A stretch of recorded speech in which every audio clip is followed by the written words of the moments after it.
Good morning. Good morning ma'am.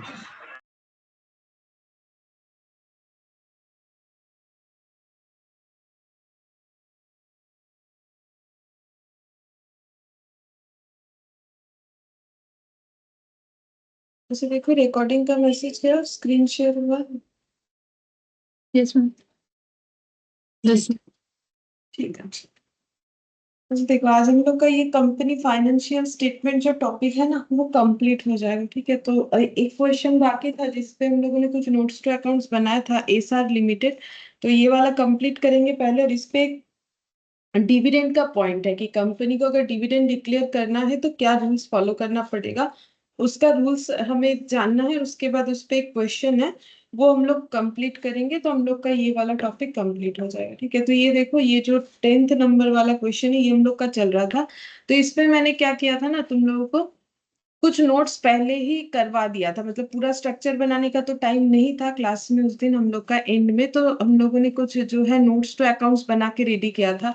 अब notes to accounts पहले बनाना start कर दिया है, तो नोट्स टू अकाउंट्स ही लगातार बना लेते हैं और लास्ट में जाके हम लोग फाइनेंशियल स्टेटमेंट बना लेंगे। वैसे तो पहले फाइनेंशियल स्टेटमेंट में सिर्फ बैलेंस शीट बनाने बोला है, नॉर्मली तो हम लोग पहले बैलेंस शीट का स्ट्रक्चर बनाते फिर ही नोट्स बनाते, लेकिन इसमें मैंने लास्ट दिन स्टार्ट कर लिया था, इसीलिए पहले नोट्स बना लेते हैं, उसके बाद जो है बैलेंस शीट को रेडी कर लेंगे। ठीक है, तो देखो यहाँ पर एक बात तो पढ़ना पड़ेगा क्योंकि क्वेश्चन क्या था देख लो। On 31st March 2001 SR limited provides the following ledger balances after preparing its profit and loss account. तो पीएल नहीं बनाना पड़ेगा, पीएल बनाने के बाद ये लेजर बैलेंसेस हमें प्रोवाइड किया गया है। Equity share capital fully paid of shares 50 each 80 lakh. ठीक है, तो देखो और नीचे दिया हुआ है कॉल्सिन एरियर, तो कॉल्सिन एरियर हम लोग का क्या हो जाएगा, माइनस हो जाएगा 50,000।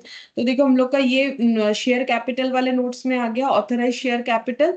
ऑथराइज शेयर कैपिटल यहाँ पर लिखा हुआ है 1,60,000। अब 1,60,000 कैसे आया था, क्योंकि 80 लाख है, 80 लाख डिवाइडेड बाय क्या करना पड़ेगा 50, तभी तो आएगा ना 1,60,000। ये देखो 80 लाख डिवाइडेड बाय 50। ठीक है, तो ये आ गया 1,60,000। ठीक है, तो 1,60,000 इक्विटी शेयर ऑफ 50 ईच करके 80 लाख का शेयर।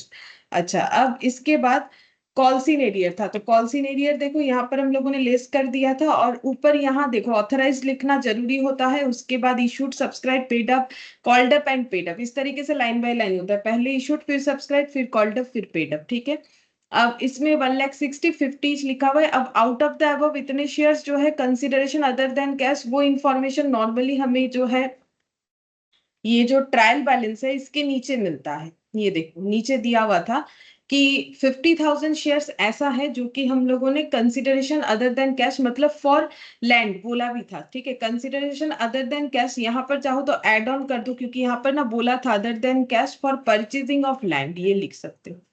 ये थोड़ा सा यहाँ जो है एक्स्ट्रा पॉइंट डाल दो, फॉर परचेजिंग ऑफ लैंड, मतलब हम लोगों ने जो लैंड परचेज किया है उसके बदले कैश नहीं देके मतलब शेयर इशू किया है। ठीक है, जो कि 50,000 अमाउंट का है, मतलब 50,000 नंबर ऑफ शेयर्स है, तो 50,000 इंटू 50 करके शेयर है, तो मतलब 1,50,000 का जो है शेयर इस वजह से इशू हुआ। फिर देखो land building plant machinery furniture fixtures, तो लगातार ये आइटम जो है पीपी को डिनोट करता है। तो देखो इसके बाद का हम लोग का जो नोट्स बना है वो शायद पीपी पे बना है, land building plant machinery furniture and fixture. ठीक है, अब यहाँ पर देखो वैल्यूज दिए हुए 25, 30, 24, 13, ये सब वैल्यू मैंने कहा लिखा है 25, 30, ये देखो नेट में लिखा है। ठीक है, ये नेट में ही जाएगा, ये हम लोग को कैसे पता चला था क्योंकि इसके नीचे ना इंफॉर्मेशन गिवन था। देखो ये 32 लाख था बिल्डिंग, और बिल्डिंग का अभी का वैल्यू दिख रहा है यहाँ पर 30 लाख, मतलब 32 लाख ग्रॉस वैल्यू हो गया, डिप्रिशिएशन लगता है बिल्डिंग पे तो ये 30 लाख हो गया।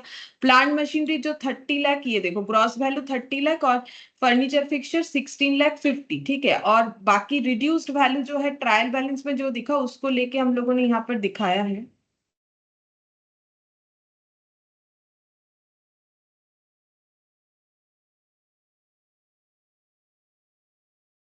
गुड मॉर्निंग जी। Good morning ma'am.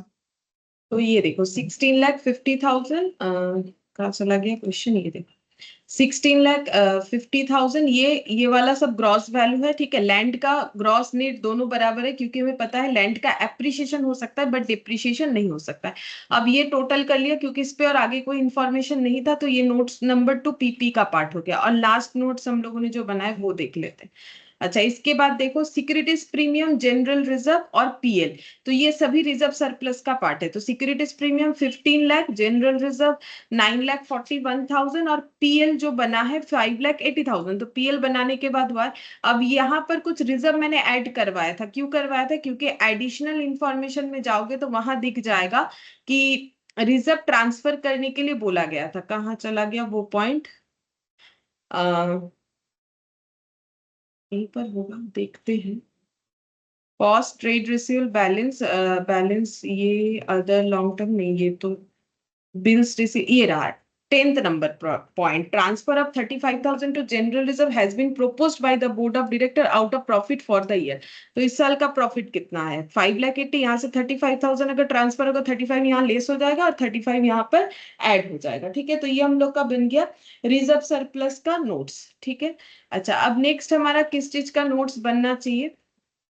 नेक्स्ट हम लोग का नोट्स बनेगा loan from public secured by hypothecation of land, other long term loan, short term borrowing, ये दिया हुआ है। तो पहले ये देखो वो शॉर्ट टर्म आ गया, तो मतलब इसके बाद हम लोग का पीएल के बाद, प्रॉफिट एंड लॉस के बाद जो इंफॉर्मेशन है वो हम लोग का लॉन्ग टर्म बोरोइंग के रिगार्डिंग है। तो नोट्स नंबर 4 बनाएंगे लॉन्ग टर्म बोरोइंग बोल के। ये देखो नोट नंबर 4, ठीक है, ये हो जाएगा लॉन्ग टर्म बोरोइंग, ठीक है। अच्छा, अब लॉन्ग टर्म बोरोइंग में देखो क्या था। लॉन्ग टर्म बोरोइंग में देखो यहाँ पर ना सिक्योर्ड अनसिक्योर्ड पे डिवाइड हो जाएगा, क्योंकि secured by hypothecation of land बोला है, ठीक है। यहाँ पर लिखेंगे सिक्योर्ड, ठीक है। सिक्योर्ड कौन सा वाला है? ये देखो जिसपे मॉर्टगेज किया हुआ है। हाइपोथिकेशन का मतलब वही mortgage. Loan from public finance corporation, तो ये लिखेंगे loan from public finance corporation, loan from public finance corporation. अब यहाँ पर दिया हुआ है सिक्योर्ड कैसा है? हाइपोथिकेशन बाय लैंड, ठीक है। अब इसमें ना कुछ इंफॉर्मेशन था, हम दिखाते हैं तुम लोगों को। नीचे इंफॉर्मेशन था, तो यहाँ पर देखो लोन, ये शॉर्ट टर्म बोरिंग वाला है। पहला पॉइंट हम लोगों ने यहाँ पर देखा 50,000। देखो पॉइंट ये वाला हम लोगों ने डील कर लिया, ये वाला भी हम लोगों ने डील कर लिया। 1 और 2 हम लोग ऑलरेडी डील कर चुके हैं। ट्रेड रिसीवेबल अभी तक नहीं किया। उसके बाद का पॉइंट है बैलेंस विद बैंक, ये bank. Loan from public finance corporation, ये देखो मिल गया। 5th नंबर में अभी जो हम लोग नोट्स बना रहे हैं उसका इंफॉर्मेशन है कि पब्लिक फाइनेंस कॉर्पोरेशन से जो लोन ले रहे हैं वो रीपेबल आफ्टर 3 इयर्स है, ठीक है। तो इसीलिए ये लॉन्ग टर्म है। वो क्वेश्चन में ऊपर भी बताया था, लेकिन अगर मुझे बता रहा है कि 3 साल मतलब 3 इयर्स बाद जो है हम लोग उसे रीपे करेंगे, तो हमें उसको यहाँ पर बता देना चाहिए, ठीक है, कि रीपेबल आफ्टर 3 इयर्स। तो टर्म लोन हो गया ना, तो टर्म उसका बताना पड़ेगा, तो यहाँ पर डिस्क्लोज करना पड़ेगा रीपेबल आफ्टर 3 इयर्स। अगर मुझे क्वेश्चन बता रहा है जो इंफॉर्मेशन, उसे मुझे नोट्स टू अकाउंट्स में डिस्क्लोज करना पड़ेगा, ठीक है। अच्छा, अब और क्या इंफॉर्मेशन इसके बारे में पढ़ के देखते हैं। ये तो हमें मिला पॉइंट नंबर कितने में मिला? पॉइंट नंबर 5 में मिला। अब बोल रहा है the balance of 26,30,000 in the loan account with public finance corporation is inclusive of 1,34,000। तो जो लोन का बैलेंस है ना, वो देखो यहाँ दिखाते हैं। ये 6 नंबर पॉइंट को हम लोग डील करेंगे। ये देखो यहाँ लोन कितना दिख रहा है? 26,30,000। लेकिन 6 नंबर पॉइंट में बोला है कि 26,30,000 का जो लोन दिख रहा है उसमें से पब्लिक फाइनेंस वाला 1,34,000 interest accrued but not due, ठीक है। तो इंटरेस्ट एक्रूड नॉट ड्यू का मतलब इंटरेस्ट जो है एक्रू हुआ है इस साल जितना, वो हो गया है 1,34,000, लेकिन अभी भी पेड डेट नहीं आया, वो बाद में ड्यू होने वाला है। The loan is secured by hypothecation of land, मतलब लोन का वैल्यू पूरा 26,30,000 नहीं, इसमें जो एक्रूड इंटरेस्ट का अमाउंट है वो इंक्लूडेड है, तो वो हमें लेस करके दिखाना चाहिए, क्योंकि एक्रूड इंटरेस्ट तो हमें अलग जगह पे दिखाना पड़ेगा। तो यहाँ पर हम लोग इसको लेस करके दिखाएंगे, मतलब अमाउंट हम लोग को इस तरीके से डिस्क्लोज करना पड़ेगा। यहाँ पर 26,30,000 माइनस 1,34,000, तो ओनली लोन का अमाउंट ही लॉन्ग टर्म बोरिंग में आएगा। For interest accrued but not, ये लिख देते किस चीज का है, for interest accrued but not due. ठीक है, तो अब माइनस करके देखते हैं, 26,30,000 माइनस 1,34,000, 24,96,000, तो यहाँ पर लिख देंगे 24,96,000, ये हम लोग का प्योरली लोन का अमाउंट हो गया। और सिक्योर्ड बाय क्या है वो दिखाना पड़ता है, ठीक है, तो वो भी लिखेंगे सिक्योर्ड बाय। सिक्योर्ड तो है, लेकिन किस चीज से सिक्योर्ड है, हाइपोथिकेशन ऑफ लैंड, ठीक है, यहाँ पे हाइपोथिकेशन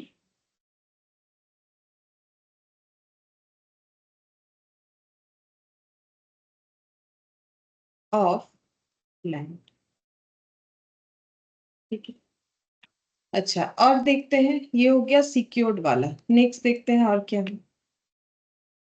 यहाँ पर other long term loans unsecured, मतलब बाकी जो लॉन्ग टर्म लोन है, 7th नंबर पॉइंट डील करेंगे। देखो यहाँ पर इसके बाद लिखा हुआ है अदर लॉन्ग टर्म लोन, ठीक है, तो लॉन्ग टर्म लोन के अंडर आएगा, लेकिन ये अनसिक्योर्ड है। कैसे पता चला, 6th नंबर पॉइंट देख के पता चला, other long term loan unsecured, unsecured में इंक्लूड। अब देखो ये लोन ये सब जगह से लिया गया है, तो इसको भी हमें डिस्क्लोज करना पड़ेगा, मतलब इसके बाद का हेडिंग हो जाएगा अनसिक्योर्ड लोन के अकॉर्डिंग, तो यहाँ पर लिखेंगे अनसिक्योर्ड,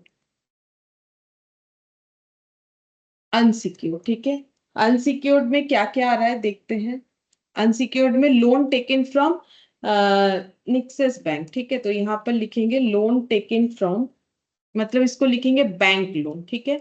बैंक लोन लिख के ब्रैकेट में बैंक का नाम दे देंगे। तो ये प्रेजेंटेशन है, तुम लोग ऐसे डायरेक्टली इस बैंक का नाम से भी लिख सकते हैं, ये, ठीक है। अच्छा, अब ये लोन में कितना है बोल रहे हैं, 13,80,000, amount repayable with in 1 year 4,80,000। अच्छा, अब ये जो विद इन 1 ईयर है, तो वो तो लॉन्ग टर्म नहीं हुआ, ठीक है, ये सब देखो समझने वाला पॉइंट है, ये कुछ कैलकुलेटिव नहीं है, डिस्क्लोजर मांगेगा। तो देखो हम लोग का क्या है, 13,80,000 पहले बोला था लॉन्ग टर्म बोरिंग, ये लॉन्ग टर्म बोरिंग के अंडर है, लेकिन बोल रहा है इसमें से 4,80,000 का पोर्शन ऐसा है जो कि हमें विद इन 1 ईयर पे करना है, तो फिर वो तो शॉर्ट टर्म में जाएगा। तो यहाँ पर 13,80,000 से 4,80,000 लेस करके बाकी अमाउंट को लिखना पड़ेगा। तो यहाँ पर लिखते हैं 13,80,000 माइनस 4,80,000। 4,80,000 हम लोग का क्या है बोल रहा है, रीपेबल विद इन 1 ईयर, ये वाला जो है रीपेबल विद इन 1 ईयर, तो ये शॉर्ट टर्म बोरिंग में जाएगा। तो यहाँ पर हम लोग का जो वैल्यू आ रहा है वो आ रहा है, ये माइनस करने से 9,00,000, ठीक है, ये 9,00,000 आ जाएगा।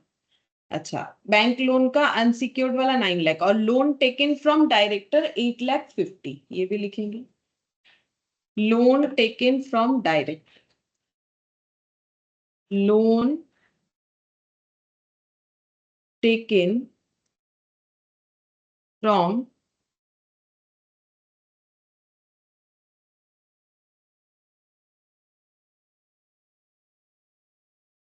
$8,50,000, ठीक है। अब हमें देखना है कि हम लोग का ये टोटल करने से जो ऊपर टोटल है उससे मैच होता है कि नहीं, क्योंकि लेजर का जो बैलेंस है हमें ट्रायल बैलेंस में दिया हुआ है, उसमें जो अनसिक्योर्ड लोन है उसका टोटल अमाउंट कितना था, तो उसमें देखो जो अनसिक्योर्ड लोन है ना उसका टोटल अमाउंट था, ये देखो अदर लॉन्ग टर्म बोरिंग 22,50,000 था टोटल, ठीक है। अच्छा, 22,50,000 था। अब ये हम लोग का कितना अमाउंट यहाँ दिया हुआ है वो चेक करो, हम लोग को वहां दिया हुआ था 22,50,000, ठीक है। अब यहाँ चेक करते हैं 13,80,000, 13,80,000 प्लस 8,50,000, ठीक है। तो हमें यहाँ पर डिटेल्स सिर्फ 22,30,000 का दिया हुआ था, ठीक है। अब हम लोग को चाहिए 22,50,000 का डिटेल्स, तो इसका मतलब बाकी अदर बोल के हम लोग 20,000 दिखा देंगे, ठीक है। बाकी अदर बोल के हम लोग यहाँ पर 20,000 दिखा देंगे। यहाँ पर हो गया अदर,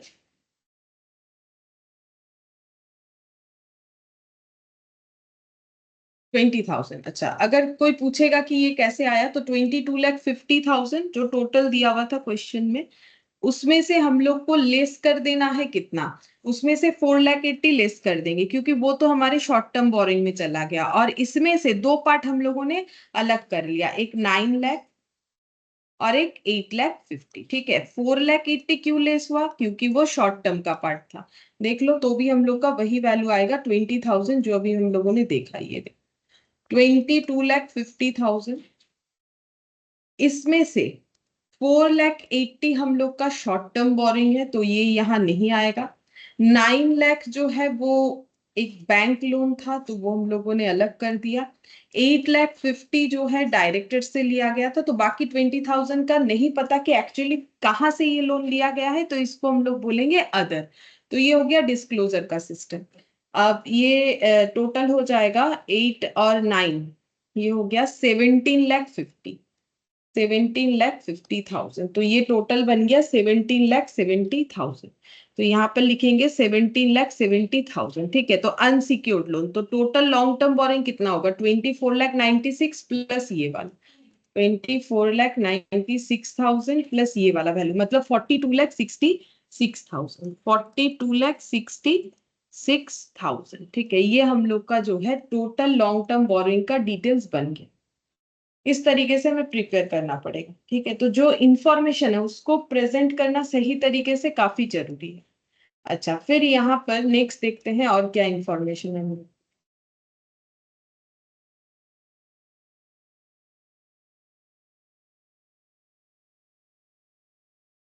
तो इसके बाद है short term borrowing. Short term borrowing है 4,60,000।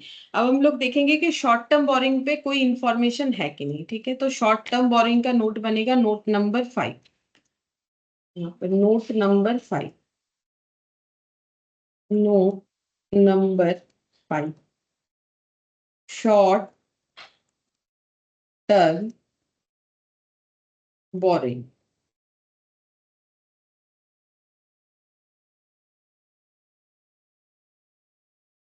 शॉर्ट टर्म बोरिंग, ठीक है।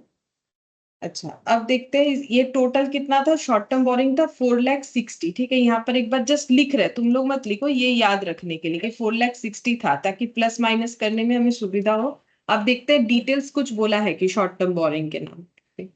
तो शॉर्ट टर्म बोरिंग पे यहाँ पर बोल रखा है, ये देखो पॉइंट नंबर 9 में, लोन फ्रॉम नया बैंक 1,16,000 जो कि सिक्योर्ड है, लोन फ्रॉम डायरेक्टर 48,000, ये बोला है। ये भी हम लोग का, ये सिक्योर्ड है कि नहीं पता, क्योंकि उसके अंडर सिक्योर्ड हमें लिखा हुआ नहीं है। और अभी अभी हम लोगों ने एक लॉन्ग टर्म बोरिंग से एक पॉइंट को हटाया, क्योंकि वो पेबल विद इन 1 ईयर था, मतलब 4,80,000, वो भी हम लोग का यहाँ शॉर्ट टर्म बोरिंग में आएगा, ठीक है। तो शॉर्ट टर्म बोरिंग का डिटेल्स लिख रहे हैं। शॉर्ट टर्म बोरिंग में भी हमें सिक्योर्ड और अनसिक्योर्ड दो चीज मिल रहा है। तो सिक्योर्ड में आ जाएगा लोन फ्रॉम नया बैंक, ठीक है, 1,16,000। Loan from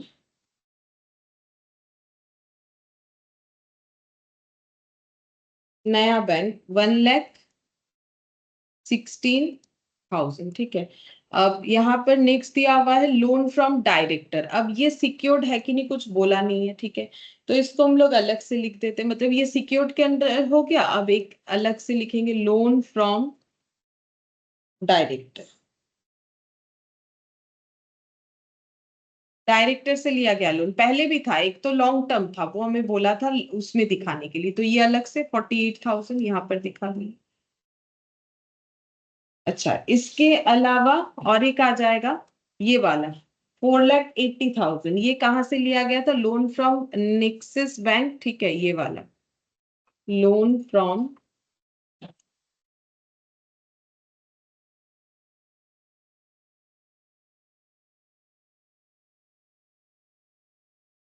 repayable with in 1 year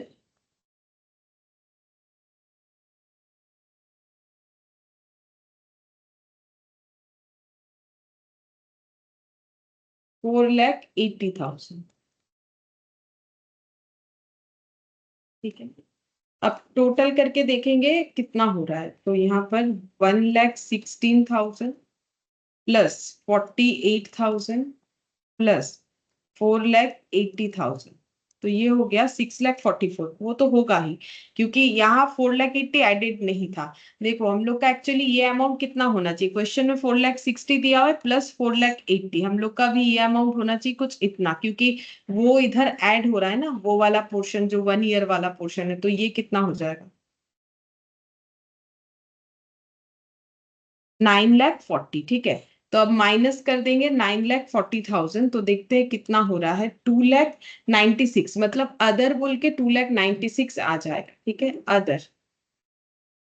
others बोल के आ जाएगा 2,96,000। अच्छा देखो ये समझ में आया कि नहीं, हम फिर से एक बार बताते हैं। भले ही हमें क्वेश्चन में दिया हुआ है शॉर्ट टर्म बोरिंग ये, लेकिन हम लोग का लॉन्ग टर्म बोरिंग में एक शॉर्ट टर्म बोरिंग इंक्लूडेड था, तो वो हम लोगों ने यहाँ पर एड ऑन किया। तो टोटल शॉर्ट टर्म बोरिंग हम लोग का होना चाहिए 9,40,000। क्यों, क्योंकि क्वेश्चन में तो 4,60,000 डायरेक्टली दिया हुआ है, 4,80,000 डायरेक्टली नहीं दिया हुआ है, लैंग्वेज वगैरह दिया है, बता के रखा है कि भाई ये 4,80,000 जो है ये हम लोग का शॉर्ट टर्म होगा, क्योंकि पेबल विद इन 1 ईयर है। तो ये देखो 4,80,000 प्लस 4,60,000, मतलब शॉर्ट टर्म बोरिंग टोटल 9,40,000 होना चाहिए, जिसमें से हमें इंफॉर्मेशन मिला कि लोन फ्रॉम नया बैंक सिक्योर्ड है जो कि 1,16,000 है, लोन फ्रॉम डायरेक्टर 48,000 है, और जो 1 ईयर वाला था वो 4,80,000 है। तो बाकी जो शॉर्ट टर्म बोरिंग है जिसके बारे में हमें कुछ डिटेल्स नहीं पता, वो अदर्स बोल के 2,96,000 आ जाएगा, और इसका टोटल कितना होना चाहिए,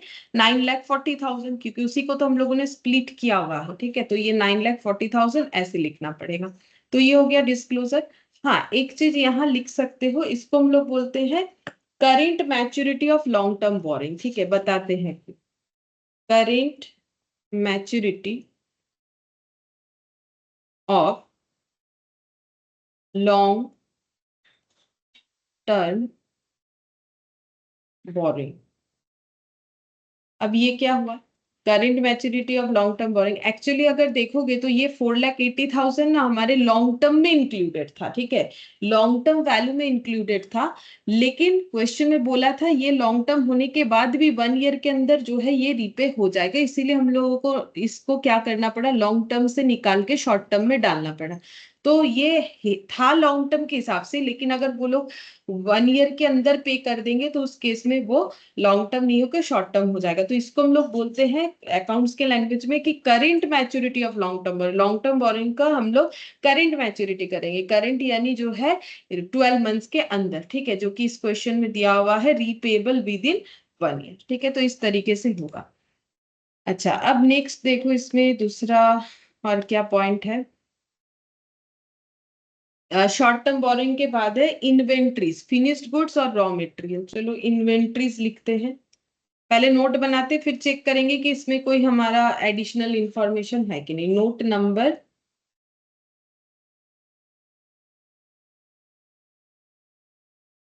6। ठीक है, नोट नंबर 6, इन्वेंट्रीज। इन्वेंट्रीज में हमें क्या लिखना पड़ेगा, चलो देखते हैं इन्वेंट्रीज में क्या लिखेंगे।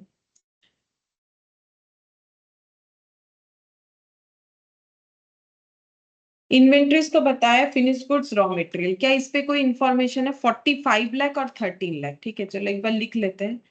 फिनिश गुड्स है 45 लाख और रॉ मटेरियल है 13 लाख। ये नीचे डेटा करने के बाद भी मुझे दिखेगा, इसलिए मैंने लिख लिया। ठीक है, अच्छा अब देखते हैं क्या इंफॉर्मेशन है। .1 डील हो चुका, .2 भी हो चुका, 3 बाकी है, 4 कर लिया, 5 कर लिया हम लोगों ने, 6 नंबर भी कर लिया, 7th नंबर भी कर लिया। ठीक है, अच्छा अब नेक्स्ट देखते हैं, 4th नंबर नहीं किया है शायद, नहीं कर लिया है। ठीक है, अब देखो यहाँ पर बिल्स रिसीवेबल ये बता रहा है ट्रांसफर इतना, हाँ ये रहा 11th number, stock related information. बोल रहा है inventory of finish goods include loose tools costing 5 lakh. बोल रहा है कि ये जो फिनिश गुड्स 45 लाख लिखा है ना मैंने, ये देखो इसलिए इंफॉर्मेशन यहाँ पर लिख लिया है। इसमें से बोल रहा है कि 5 लाख जो है वो लूज टूल्स को बता रहा है, तो 45 लाख से 5 लाख हटा देंगे, यानी प्योरली फिनिश्ड गुड्स है 40 लाख, और जो लूज टूल्स है वो हम लोग का हो जाएगा 5 लाख। ठीक है, तो दोनों मिला के 45 लाख ही होगा, लेकिन डिस्क्लोज इस तरीके से करना है क्योंकि इंफॉर्मेशन दिया हुआ है। और यहाँ पर क्या लिखा है, which do not meet definition of property plant and equipment. Actually क्या होता है ना, लूज टूल्स को हम लोग फिक्स्ड एसेट भी मानते हैं, ठीक है, मतलब एएस 10 के अकॉर्डिंग लूज टूल्स को हम लोग फिक्स्ड एसेट मान सकते हैं, लेकिन अगर वो पीपीई होने का यानी फिक्स्ड एसेट होने का अगर सारा जो कंडीशंस है अकॉर्डिंग टू एएस 10, क्योंकि तुम लोग जो बचपन से पढ़ते हो ना कि फिक्स्ड एसेट इसको क्यों बोलते हैं, वो सारे एसेट को फिक्स्ड एसेट बोलते हैं जिसको हम लोग मोर देन 12 मंथ्स यूज करेंगे, जिससे हमें फ्यूचर में इकोनॉमिक बेनिफिट मिलेगा, जो रीसेल के लिए हम लोग नहीं खरीदते हैं। तो ये सारा चीज कहाँ बताया गया है एएस 10 में, इस पे हमें डेप्रिसिएशन चार्ज करना पड़ता है। तो अगर ये क्राइटेरिया को फुलफिल नहीं कर रहा है लूज टूल्स, तो फिर उसे हम लोग इन्वेंट्री मानेंगे, ठीक है। तो वही चीज बोला है कि ये लूज टूल्स नॉर्मली जो है हम लोग फिक्स्ड एसेट भी मान लेते हैं, यानी पीपी का पार्ट भी मानते हैं, बट यहाँ पर नहीं मान सकेंगे क्योंकि ये लूज टूल्स जो है ये एस 10 का क्राइटेरिया यानी फिक्स्ड एसेट जिसको आज के डेट पे पीपी बोला जाता है, इसके कंडीशन को फुलफिल नहीं कर रहा है, तो इस वजह से ये लूज टूल्स हम लोग का इन्वेंट्रीज का पार्ट होगा। ठीक है, तो सबसे पहले लूज टूल्स में हम लोग क्या लिखेंगे, फिनिश गुड्स, यहाँ लिखते हैं फिनिश्ड गुड्स। ये कितना हो जाएगा, 45 लाख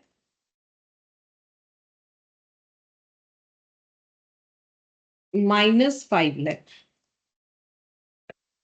तो ये हो गया 40 लाख। यहाँ पर लूज टूल्स, तो लूज टूल्स हो जाएगा 5 लाख, और एक था रॉ मेटेरियल, रॉ मेटेरियल हो जाएगा 13 लाख। तो टोटल करते हैं 45 और ये 13, तो ये हो जाएगा 58 लाख। तो नोट नंबर 6 बन गया इन्वेंट्रीज पे 58 लाख। ठीक है, अब देखते हैं नोट नंबर 7 किस चीज का बनेगा।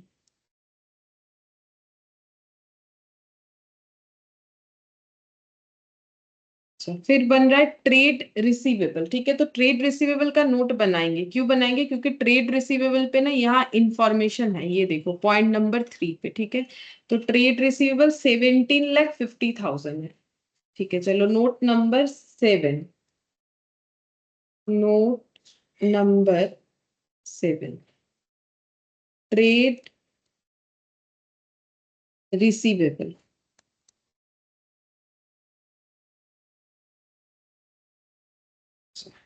इसमें देखते हैं क्या दिया था नोट में। ठीक है, वैसे ट्रेड रिसीवेबल का अमाउंट है 17,50,000, एक बार लिख लेते हैं, ट्रेड रिसीवेबल का अमाउंट है 17,50,000।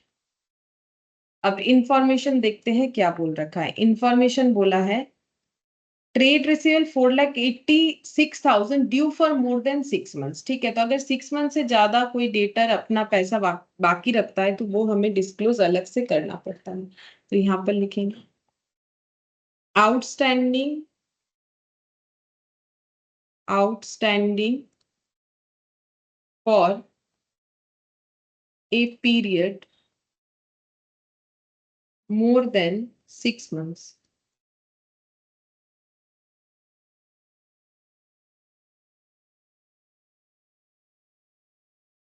तो जो मोर देन 6 मंथ्स आउटस्टैंडिंग है वो है 4,86,000,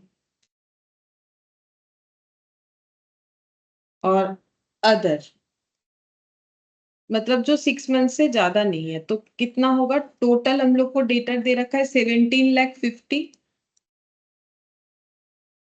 इसमें से 4,86,000 6 मंथ से ज्यादा का है, तो बाकी देख लेते हैं।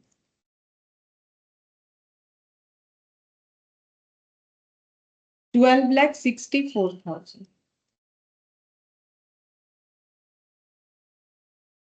प्लस 4,86,000, तो 17,50,000 ये हो गया ट्रेड रिसीवेबल। 17,50,000 ये ट्रेड रिसीवेबल टोटल जो था वही रहेगा, बस डिस्क्लोजर जैसे देना है वैसा हम लोगों ने दे दिया। अच्छा, अब नेक्स्ट देखते हैं क्या बनेगा नोट। अच्छा, इसके बाद एडवांस शॉर्ट टर्म, तो ये डेबिट साइड में, मतलब हम लोगों ने शॉर्ट टर्म और short term loans and advance के अंडर लिखना है। अब देखेंगे इसमें कोई नोट्स है कि नहीं, तो पहले नोट नंबर बना लेते हैं। नोट नंबर 8, नोट नंबर 8, इसका हेडिंग होता है short term loans and advances.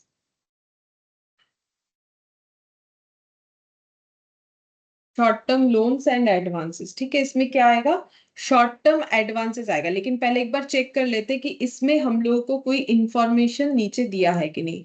तो 3,75,000 है, ठीक है। 3,75,000 मैंने एक बार नोट डाउन कर लिया। अब देखते हैं नीचे कोई इंफॉर्मेशन है कि नहीं। अच्छा, 0.1 डील हो चुका, 0.2 हो चुका, 0.3 भी हो चुका है, 4 बाकी है, 5 हो गया है, 6 भी हो गया, 7 भी हो गया, 8 तो बिल्स रिसीवेबल बोला है, 9 हो चुका है, 10 भी हो गया, 11 नहीं, इसके बारे में कोई इंफॉर्मेशन नहीं है, तो डायरेक्ट ये 3,75,000 हम लोग लिख देंगे, ठीक है। तो 3,75,000 का अमाउंट है और नाम हो जाएगा short term advance, short term advances. अब नोट नंबर 9 बनेगा। नोट नंबर 9 देखते हैं किस चीज का बनेगा।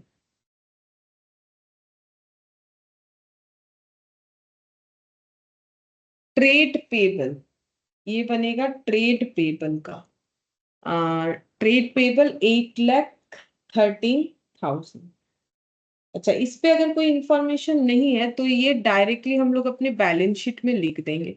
तो मुझे नहीं लगता है ट्रेड पेबल पे ना हमें कुछ भी बोल रखा है, तो फिर ट्रेड पेबल उसके अंदर फिर ट्रेड पेबल लिख के फायदा क्या है, कोई तो इंफॉर्मेशन बोला नहीं। 11 हो गया, 10 हो गया, 9 हो गया, देखो सिर्फ बिल्स रिसीवेबल यहाँ दिख रहा है, बाकी है 8th नंबर पे, और यहाँ पर बाकी सारा चीज डील हो गया 8th नंबर, और यहाँ पर 4th नंबर को छोड़ के जो कि ट्रेड पेबल से रिलेटेड नहीं है, तो ट्रेड पेबल का नोट बनाने का जरूरत नहीं है, वो डायरेक्टली हम लोग बैलेंस शीट में जो ट्रेड पेबल बोल के हेडिंग है वहां लिख देंगे। तो इसके बाद आता है प्रोविजन फॉर टैक्सेशन, तो ये इसका नोट बना लेंगे। ये आता है शॉर्ट टर्म प्रोविजन के अंडर, क्योंकि हर साल हमें टैक्स का प्रोविजन बनाना पड़ता है, तो ये लिखेंगे शॉर्ट टर्म प्रोविजन के अंडर, शॉर्ट टर्म प्रोविजंस। तो यहां पर आ जाएगा provision for taxation, provision for taxation. Amount कितना था, 3,80,000।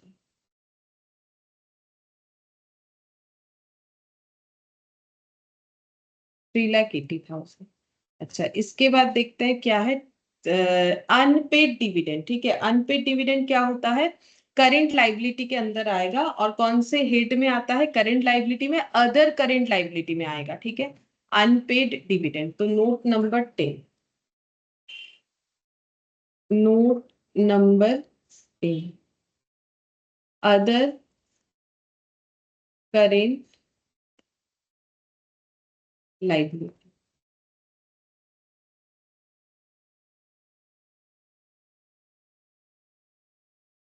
इसमें लिखेंगे अनपेड डिविडेंड, और इसका मैंने नीचे ढूंढा कुछ नहीं, क्योंकि कुछ बाकी नहीं है, दो चीज बाकी है वो देख लिया है मैंने, एक बिल्स रिसीवेबल और एक जो है बैंक बैलेंस का, ठीक है। अनपेड डिविडेंड, तो अनपेड डिविडेंड कितना है, 70,000। यहाँ और एक पॉइंट भी आएगा, क्या आएगा, जब हम लोगों ने लोन वाला आज लिखा ना, स्टार्टिंग में शायद वही वाला लिखा था, ये देखो यहाँ पर 1,34,000 का interest accrued but not due, तो ये भी मेरा क्या है, अदर करेंट लाइबिलिटी में जाएगा तो 1,34,000 जो यहाँ से एक्सक्लूड हुआ था वो यहाँ पर इंक्लूड होगा, तो यहाँ पर लिखेंगे interest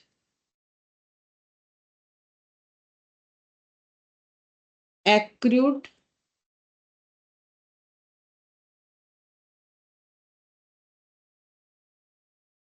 but not due on loan 1,34,000, तो ये हो जाएगा 2,04,000 टोटल अदर करेंट लाइबिलिटी का टोटल।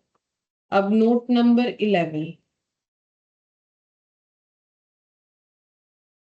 देखते हैं किस चीज का बन सकता है। कैश इन हैंड मतलब कैश एंड कैश इक्विवेलेंट बनेगा, तो यहाँ पर लिखता हूँ cash and cash equivalent.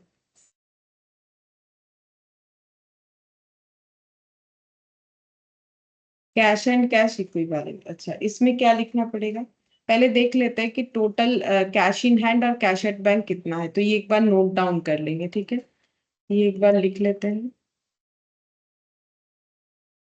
Cash in hand 70,000, cash at bank 4,40,000, ताकि मुझे फिर से पेज चेंज करके देखना ना पड़े, ये लिख लिया मैंने। अब देखते हैं कौन सी इंफॉर्मेशन के साथ जाएगा। Fourth number, balances with bank include 56,000 the नया bank which is not a schedule bank, मतलब यहाँ डिस्क्लोज करना पड़ेगा कौन सा शेड्यूल बैंक के साथ है, कौन सा शेड्यूल बैंक के साथ नहीं है। और कैश इन हैंड का तो कोई इन्फॉर्मेशन नहीं होता, वो नॉर्मली कुछ दिया हुआ भी नहीं है, कैश इन हैंड अपना जैसा है वैसा बैठ जाएगा। बाकी देखो सारा जो है इंफॉर्मेशन हम लोगों ने यहाँ पर ये सभी इंफॉर्मेशन को देख लिया है, ठीक है। अच्छा, अब ये जो बिल्स रिसीवेबल है हैज बीन डिस्काउंटेड, वो भी बताते हैं क्या होगा, ठीक है। तो पहले यहाँ पर लिख लेते हैं कैश, यहाँ पर लिखते हैं balance with bank, balance with bank,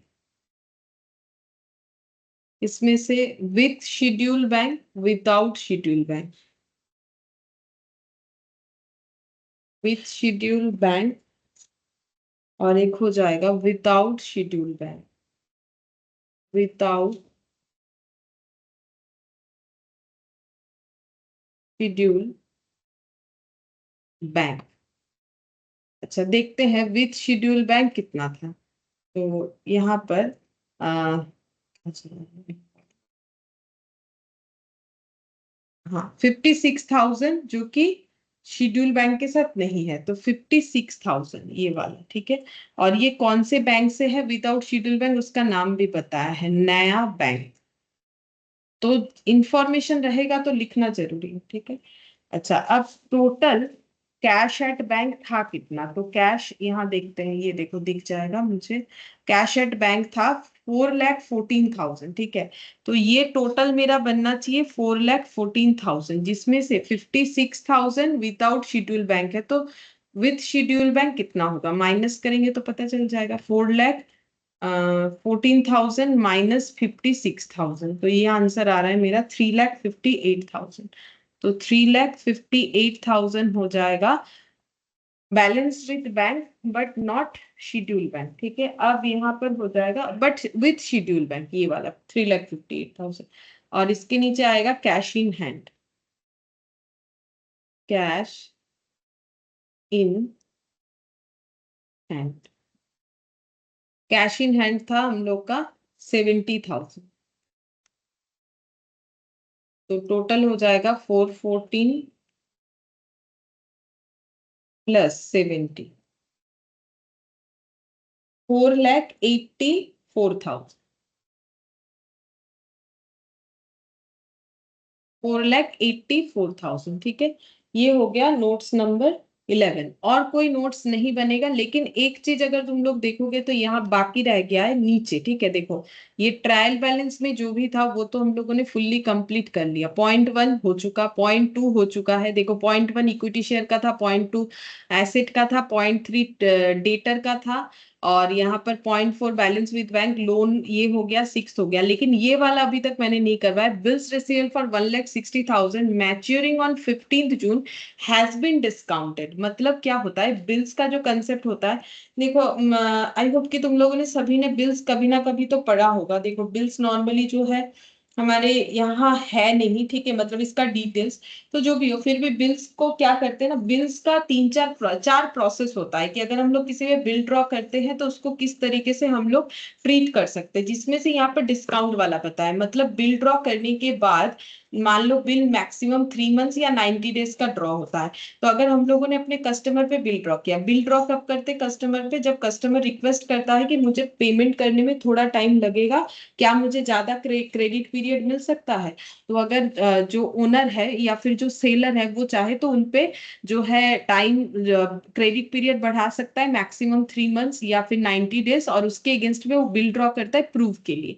अब बिल्स रिसीवेबल का मतलब है कि इनके पास 1,60,000 पेमेंट आने वाला है बिल्स के थ्रू से, लेकिन वो बिल मैच्योर होगा 15 जून को। मैच्योर का मतलब पेमेंट का डेट जिस पे बिल ड्रॉ हुआ है ना, उनसे इनको 15 जून को पैसा मिलेगा, लेकिन इन्होंने बिल को डिस्काउंट करवा लिया। डिस्काउंट का मतलब है इन द मीन टाइम ये 3 मंथ्स के गैप में अगर, या अब ये 3 मंथ्स का है कि नहीं बिल मुझे नहीं पता, मैक्सिमम 3 मंथ्स हो सकता है, ये किसी को भी नहीं पता। इंफॉर्मेशन कहाँ बोला है कि कब बिल ड्रॉ हुआ है, बोला है कि पेमेंट डेट ये है, लेकिन एक चीज बोला है कि इन्होंने इस बिल को डिस्काउंट करवाया था। मतलब बिल का जो टर्म्स था कि इतने दिन बाद पे होगा, उसके बीच में इनको पैसे का जरूरत था। तो अब क्योंकि डॉक्यूमेंट साइन हो चुका है कि 15 जून के पहले पैसा नहीं मिलेगा, तो ये डिमांड तो नहीं कर सकते अपने उस कस्टमर से कि मुझे पहले पैसा दे दो। तो इन द मीन टाइम अगर इनको पैसे का जरूरत रहेगा तो ये इस बिल्स को ले जाके बैंक में दे सकते हैं, और बैंक वाले को बोल सकते हैं कि मुझे इस ये बिल रख के इसके अगेंस्ट में मुझे पैसा दे दो, ठीक है।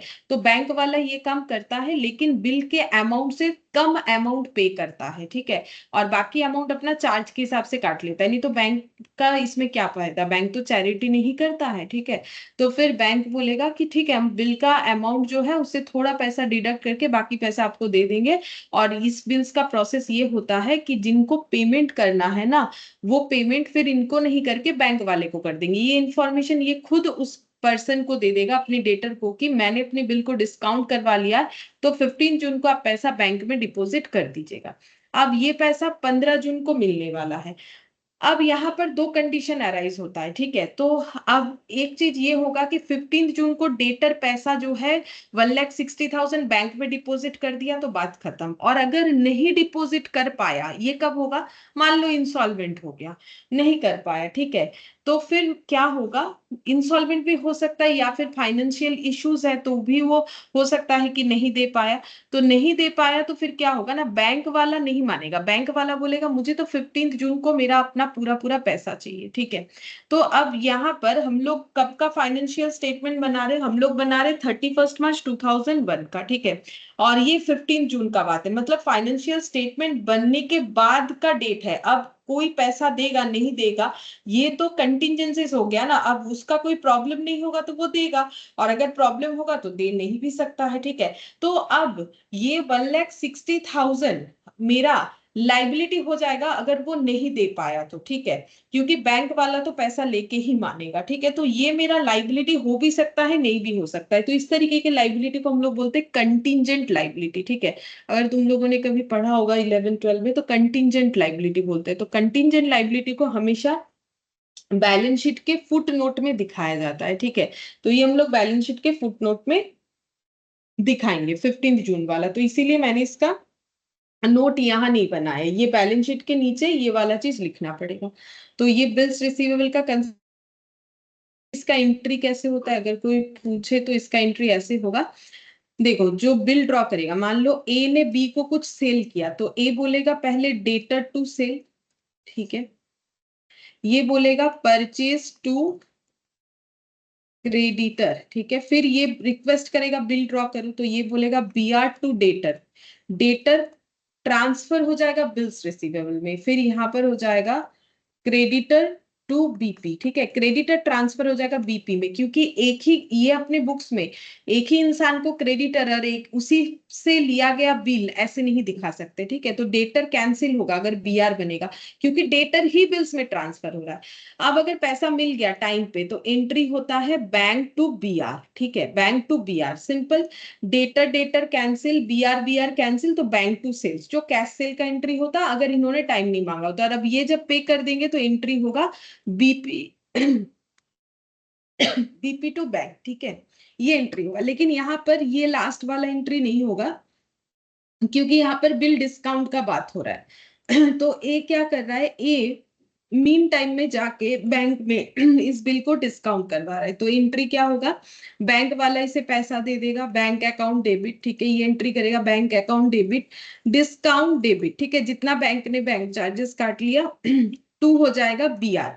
यहाँ पर इस डेट पे जिस दिन वो डिस्काउंट करवाने जाएगा बी कोई एंट्री नहीं करेगा, वो जस्ट बी को इन्फॉर्म कर देगा कि पेमेंट मुझे नहीं करके बैंक को करना है, ठीक है। अब अगर इन्होंने अपना पेमेंट कर दिया सही सही, तो फिर बीपी टू बैंक हो जाएगा, फिर इनको कुछ नहीं करना होगा, बैंक वाले को पैसा मिल जाएगा। लेकिन ये अगर डिसऑनर कर गए तो फिर ये तो बीपी टू बैंक वाला एंट्री नहीं होगा, मतलब बी ने अगर पेमेंट नहीं किया उस केस में ए को बैंक को पेमेंट करना पड़ेगा। तो ए क्या एंट्री करेगा, ए बोलेगा टू बैंक, मुझे बैंक को पेमेंट करना पड़ेगा बिल का पूरा पैसा, लेकिन हम बी से वो पैसा लेके ही छोड़ेंगे, ठीक है, क्योंकि उसी को तो देना था। लेकिन अगर बी नहीं दे पाया, इन दैट केस फिर उसे हम लोग कैसे करके बुक करेंगे, फिर हम लोग बी को कैंसिल करेंगे फिर से। यहाँ बी को फिर से रेज किया, देखो बी को कैंसिल कर दिया था ना, बी को फिर से रेज किया, और बाई चांस अगर बी नहीं दे पाया तो फिर बैड डेब्ट हो जाएगा, बैड डेब्ट डेबिट टू बी हो जाएगा, ठीक है। और अगर थोड़ा बहुत दिया तो फिर एंट्री होता है बैंक अकाउंट डेबिट। मान लो 50% दे पाए, 50% नहीं दे पाए, तो बैंक अकाउंट डेबिट और जो है बैड डेब्ट डेबिट टू बी हो जाएगा, ठीक है। इस तरीके से होता है। तो अब ये तो 15 जून को ही पता चलेगा कि वो पेमेंट कर पा रहा है कि नहीं कर पा रहा है, ठीक है। इसीलिए इसको हम लोग बोलेंगे कंटिंजेंट लाइबिलिटी, क्योंकि ये मेरा लाइबिलिटी हो भी सकता है नहीं भी हो सकता है, डिपेंड करता है बी के एक्टिविटी के ऊपर। तो ये हम फुटनोट में दिखा देंगे। तो पूरा हम लोग का नोट्स टू अकाउंट्स बन के रेडी हो गया है, ठीक है। अब हम लोग को क्या करना है, यहाँ पर अपना बैलेंस शीट बना लेना, ठीक है। तो यहाँ पर लिखेंगे SR limited, SR limited balance sheet as on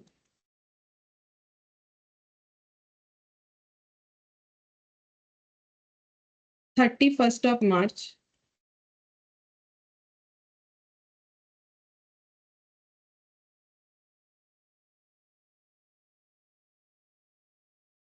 2001।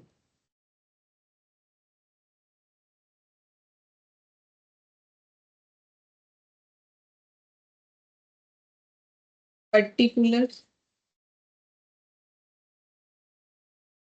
notes amount,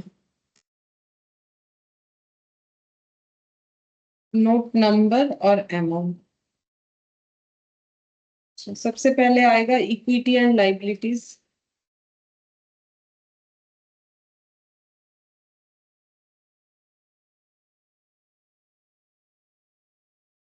इसमें आ जाएगा शेयर होल्डर्स फंड,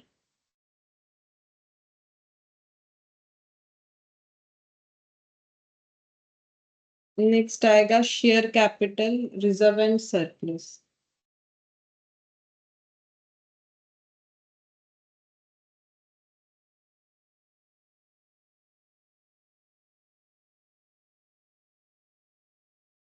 फिर सेकेंड पॉइंट में आ जाएगा non current liabilities,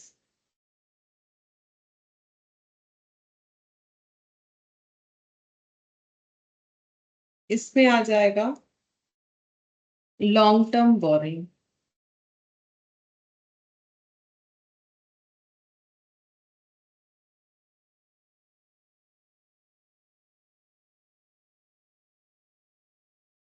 current liability.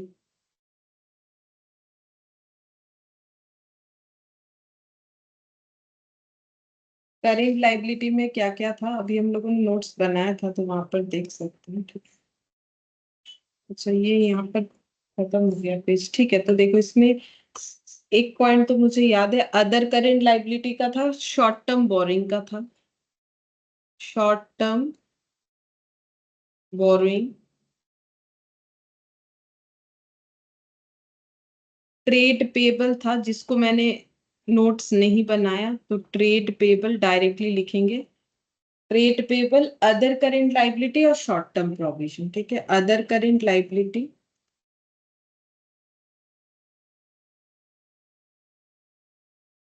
Other current liabilities,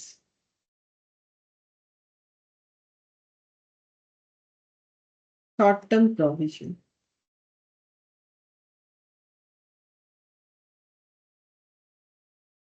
ये कुछ पॉइंट था लाइबिलिटीज का। इसके बाद एसेट्स,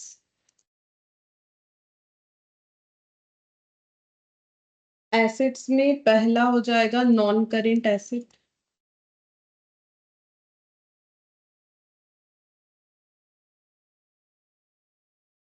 नॉन करेंट एसेट में आ जाएगा पीपीई, मतलब property plant equipment,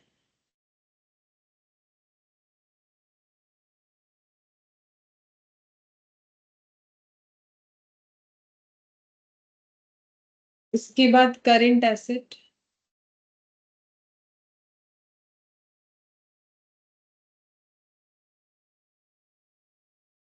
current asset में आएगा ट्रेड रिसीवेबल था, इन्वेंट्रीज था, trade receivable, inventories, short term loans and advances, short term loans and advances, और लास्ट में कैश एंड कैश इक्विवेलेंट।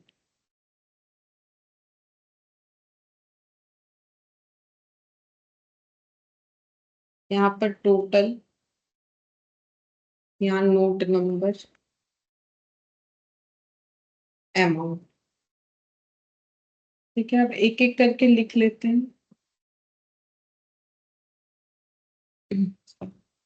सबसे पहले share capital, share capital note देखते हैं। सबसे पहला नोट जो है शेयर कैपिटल का ही, नोट नंबर 1, 79,85,000, तो 79,85,000। यहाँ पर हो जाएगा नोट नंबर 1, 79,85,000। फिर नेक्स्ट देखते हैं क्या है हम लोग के पास।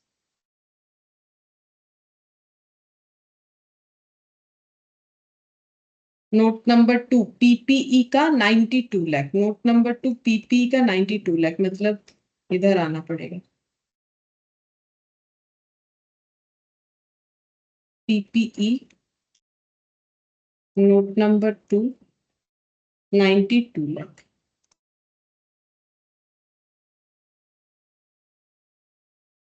अच्छा, फिर note number 3, note number 3 reserve surplus 30,21,000, note number 3 reserve surplus 30,21,000।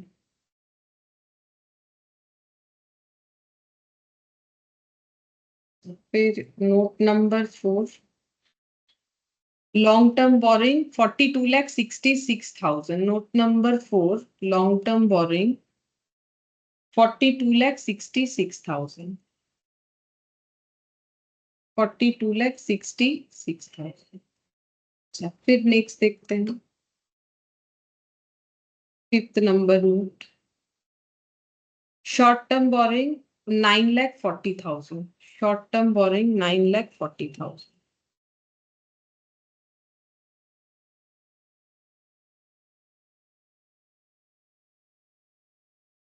अच्छा, note number 6 inventories 58 lakh, note number 6 inventories 58 lakh.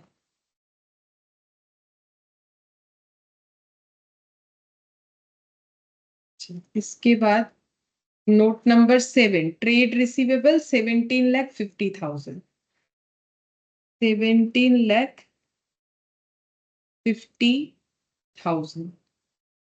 Note number 7 हो गया। अच्छा, note number 8, short term loans and advances 3,75,000।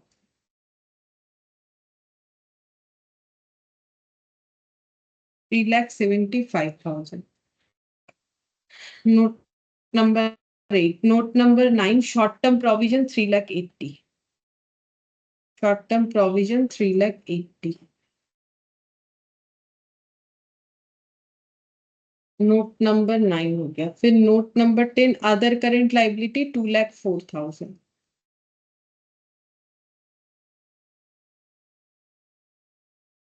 2,04,000।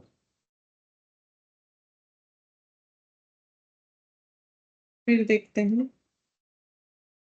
Note number 11, cash and cash equivalent 4,84,000। 4,84,000। और जो trade payable था वो हम लोग यहाँ से देख के लिख लेंगे। ट्रेड पेबल, इसका कोई नोट नहीं बनाया था, ये छुटा हुआ है। 8,13,000। 8,13,000।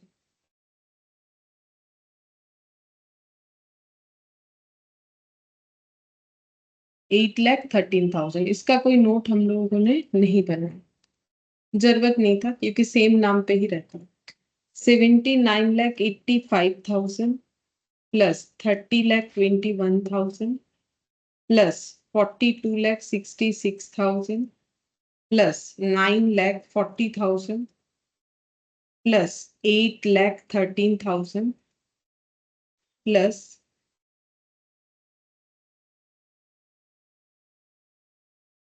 2,04,000 प्लस 3,80,000। 1,76,09,000। 1,76,09,000। इधर भी इतना होना चाहिए, माइनस करके देख लो। 92 lakh minus 17,50,000 minus 58 lakh minus 3,75,000 minus 4,84,000। ठीक है, तो जीरो आ रहा है, मतलब सही है। 1,76,09,000। ठीक है। अब इसमें जो लास्ट वाला पॉइंट है वो लिख के दिखाएंगे कि फुट नोट में कैसे लिखना होता है। तो यहाँ पर लिख देते हैं फुट नोट में।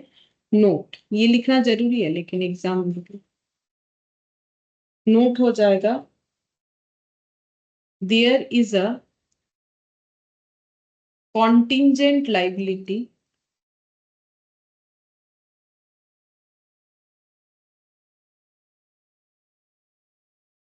amounting to rupees, देखते हैं कितना था।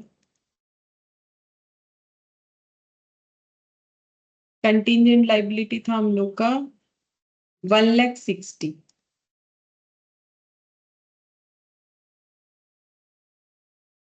for discounted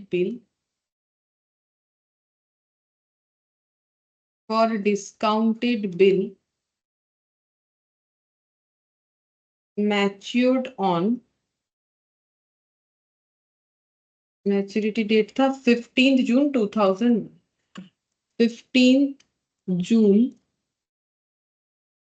2001। ठीक है, तो ये हम लोग को लिखना है कि ये कंटिजेंट लाइबिलिटी है 1,60,000 का, इसीलिए हम लोग इसको फुट नोट में दिखा रहे हैं, क्योंकि कंटिजेंट लाइबिलिटी का प्लेस जो है वो बैलेंस शीट के फुट नोट में ही होता है। ठीक है, तो देखो हम लोग का यहाँ पर जो क्वेश्चन था ये हम लोगों ने सारा ही कंप्लीट कर लिया, काफी सारा प्रैक्टिस किया है।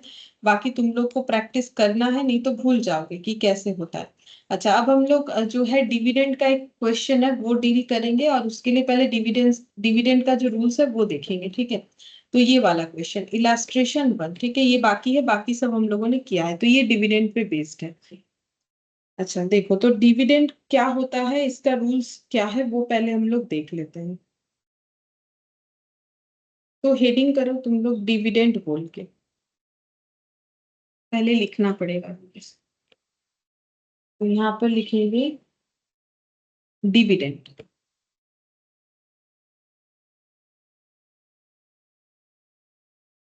डिविडेंड क्या है? Divisible profit, divisible profit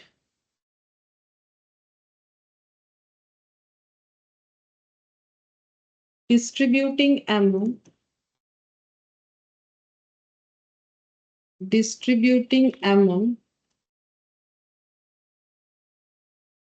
shareholders is called dividend. ठीक है, तो नॉर्मली कंपनी जब अपने आप को मतलब कंपनी जब मार्केट में आती है ना, तो वो पैसा जो है पब्लिक से मांगती है, बोलती है आपको हम अपने कंपनी का हिस्सेदार बनाएंगे। तो जो पैसा लेके कंपनी के हिस्सेदार बनते हैं वो दो तरीके के, उनको शेयर होल्डर बोलते हैं। ठीक है, शेयर मतलब हिस्सा, तो शेयर होल्डर बनते हैं वो दो तरीके के लोग होते हैं। एक होता है प्रेफरेंस शेयर होल्डर, एक होता है इक्विटी शेयर होल्डर। बदले में उनको क्या मिलता है? बदले में उनको डिविडेंड मिलता है। लेकिन प्रेफरेंस शेयर होल्डर को फिक्स्ड अमाउंट ऑफ डिविडेंड मिलता है, जो कि प्रेफरेंस शेयर इशू होते टाइम ही कंपनी के तरफ से डिक्लेरेशन दे दिया जाता है कि इतना डिविडेंड आपको मिलने वाला है। और इक्विटी शेयर, क्योंकि वो रिस्क जो है ज्यादा बेयर करते हैं, क्योंकि अगर ये वो कंपनी के ट्रू ओनर माने जाते हैं, क्योंकि वो पैसा जो लगाते हैं कंपनी में, अब उनको अगर लॉस भी हो गया तो वो कुछ नहीं कर सकते। उनका लॉस भी हुआ तो उनको लॉस बेयर करना पड़ेगा, प्रॉफिट भी हुआ तो उनको प्रॉफिट मिलेगा। प्रॉफिट ज्यादा हुआ तो ज्यादा मिलेगा, कम हुआ तो कम मिलेगा। बट प्रेफरेंस शेयर के केस में ऐसा नहीं होता है। प्रेफरेंस शेयर का जो फिक्स्ड अमाउंट ऑफ डिविडेंड होता है वही उनको मिलता है। तो डिविडेंड कहाँ से देना है, कैसे देना है, वो हमें पढ़ना पड़ेगा। तो डिविडेंड क्या है? डिविजिबल प्रॉफिट डिस्ट्रीब्यूटिंग, जो प्रॉफिट को हम लोग डिवाइड कर सकते हैं, डिविजिबल प्रॉफिट जो है वो अगर हम लोग शेयर होल्डर के अंदर डिस्ट्रीब्यूट करते हैं, तो उसी जो एक एक शेयर होल्डर को अपना जो हिस्सा मिलता है, ठीक है, उसी को हम लोग बोलते हैं डिविडेंड। ठीक है, अब कहाँ से डिविडेंड दिया जा सकता है, मतलब सोर्सेस ऑफ डिविडेंड। कौन कौन से प्रॉफिट से कंपनी डिविडेंड दे सकती है? तो पहला लिखेंगे out of current year profit. ठीक है, करेंट ईयर का जो भी प्रॉफिट जनरेट हो रहा है, जैसे कि अभी हम लोगों ने कितना सारा फाइनल अकाउंट्स किया, जिसमें हम लोगों ने देखा कि जब हमें स्टेटमेंट ऑफ पीएल बनाने बोल रहे हैं तो हर बार हमारा करेंट ईयर का प्रॉफिट आ रहा है। तो करेंट ईयर के प्रॉफिट से कंपनी जो है डिविडेंड दे सकती है अपने शेयर होल्डर को। और कहाँ से दे सकती है? Out of undistributed profit, undistributed profit, profits of previous financial year, previous financial year,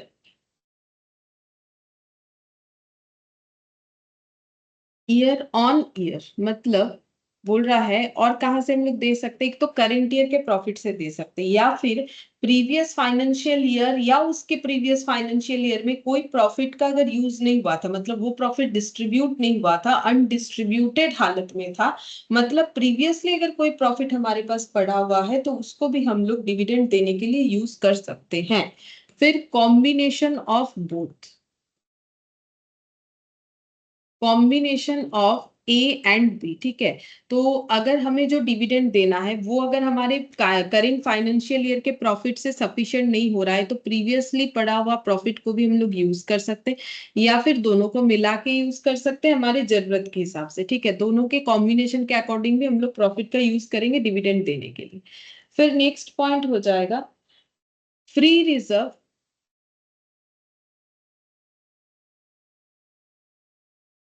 free reserves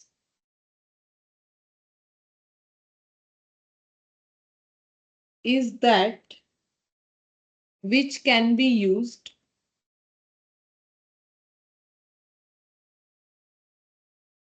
for distribution of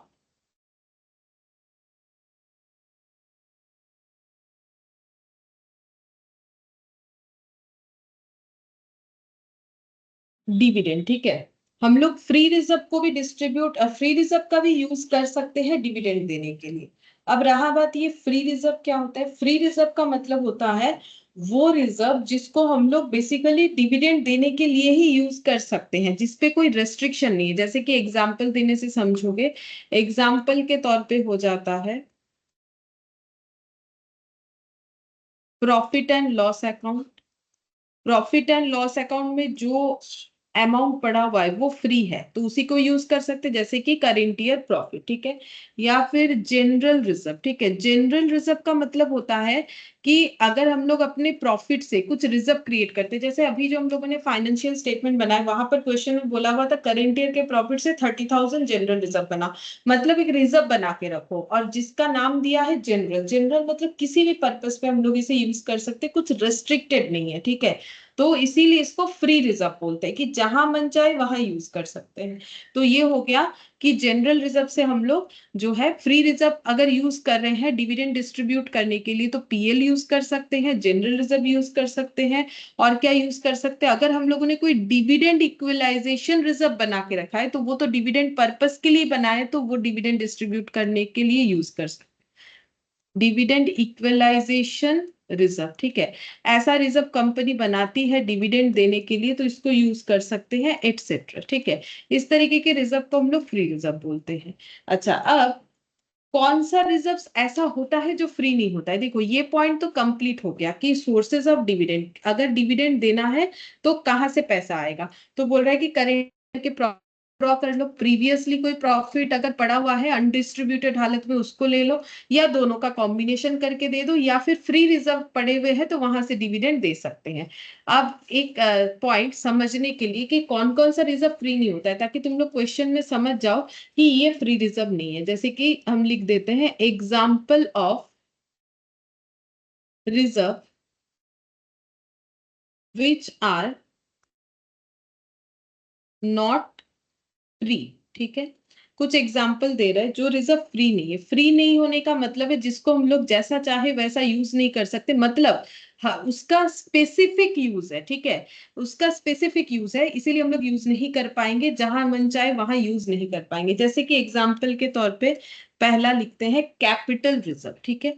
अब ये कैपिटल रिजर्व कैसे जनरेट होता है? देखो डे टू डे के बिजनेस से जो प्रॉफिट जनरेट होता है, और उस प्रॉफिट से अगर हम लोग कुछ अमाउंट सेट असाइड करते हैं तो उसे हम लोग बोलते हैं रेवेन्यू रिजर्व, ठीक है।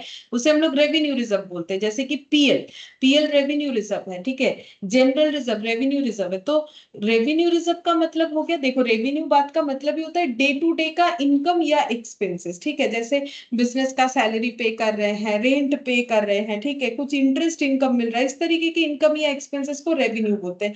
कैपिटल, जैसे मान लो अचानक से कोई मशीन बेच दिया तो उससे जो हमें प्रॉफिट आया वो होता है कैपिटल नेचर का, ठीक है। अब उस प्रॉफिट से अगर हम लोग रिजर्व क्रिएट करते हैं इसको बोलते हैं कैपिटल रिजर्व, और ये रेस्ट्रिक्टेड होता है, इससे हम लोग डिविडेंड डिस्ट्रीब्यूट नहीं कर सकते हैं, ठीक है। ये फ्री रिजर्व नहीं माना जाता है, इसीलिए नहीं कर सकते, क्योंकि डिविडेंड के लिए फ्री रिजर्व।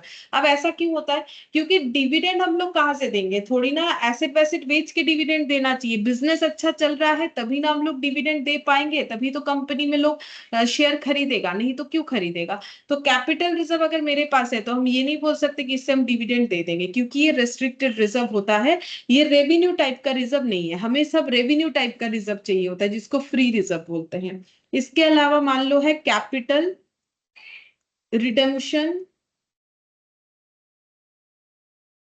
रिजर्व, ठीक है। कैपिटल रिडेम्पशन रिजर्व, तो कैपिटल रिडेम्पशन रिजर्व कैसे बनता है? तो देखो कुछ रूल्स होता है, जैसे कि रिडेम्पशन ऑफ प्रेफरेंस शेयर, ठीक है। रिडेम्पशन ऑफ जो है इक्विटी शेयर का तो बाईबैक होता है। रिडेम्पशन ऑफ प्रेफरेंस शेयर अगर जिनका है उनको हम करवाएंगे। तो एक्चुअली ना कुछ लॉ, कुछ रूल्स रेगुलेशंस होता है कि अगर हम लोग जैसे प्रेफरेंस शेयर रिडीम कर रहे हैं तो हमें एक रिजर्व क्रिएट करके ही देना पड़ेगा, उसको बोलते हैं सीआरआर, ठीक है, जिसका फुल फॉर्म है कैपिटल रिडेम्पशन रिजर्व। ये कैपिटल रिडेम्पशन रिजर्व जो है ये भी हम लोग का रेस्ट्रिक्टेड रिजर्व है, इसको हम लोग कहीं पर भी यूज कर ले ये पॉसिबल नहीं है, ठीक है। कैपिटल रिडेम्पशन रिजर्व जो है ये क्रिएट किया जाता है, जैसे कि मान लो अगर हम लोग इक्विटी शेयर बाईबैक कर रहे हैं तब सीआरआर क्रिएट करना मैंडेटरी क्यों है? क्योंकि लॉ ने बता रखा है। क्यों बता रखा है?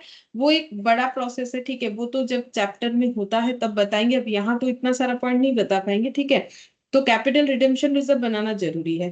और ये सीआरआर का यूज क्या कहाँ होता है पता है? सिर्फ और सिर्फ अगर हम लोग बोनस शेयर इशू करते हैं ना तो इसका यूज किया जाता है, बाकी नॉर्मल किसी भी जगह पे इसका यूज नहीं कर सकते हैं, ठीक है।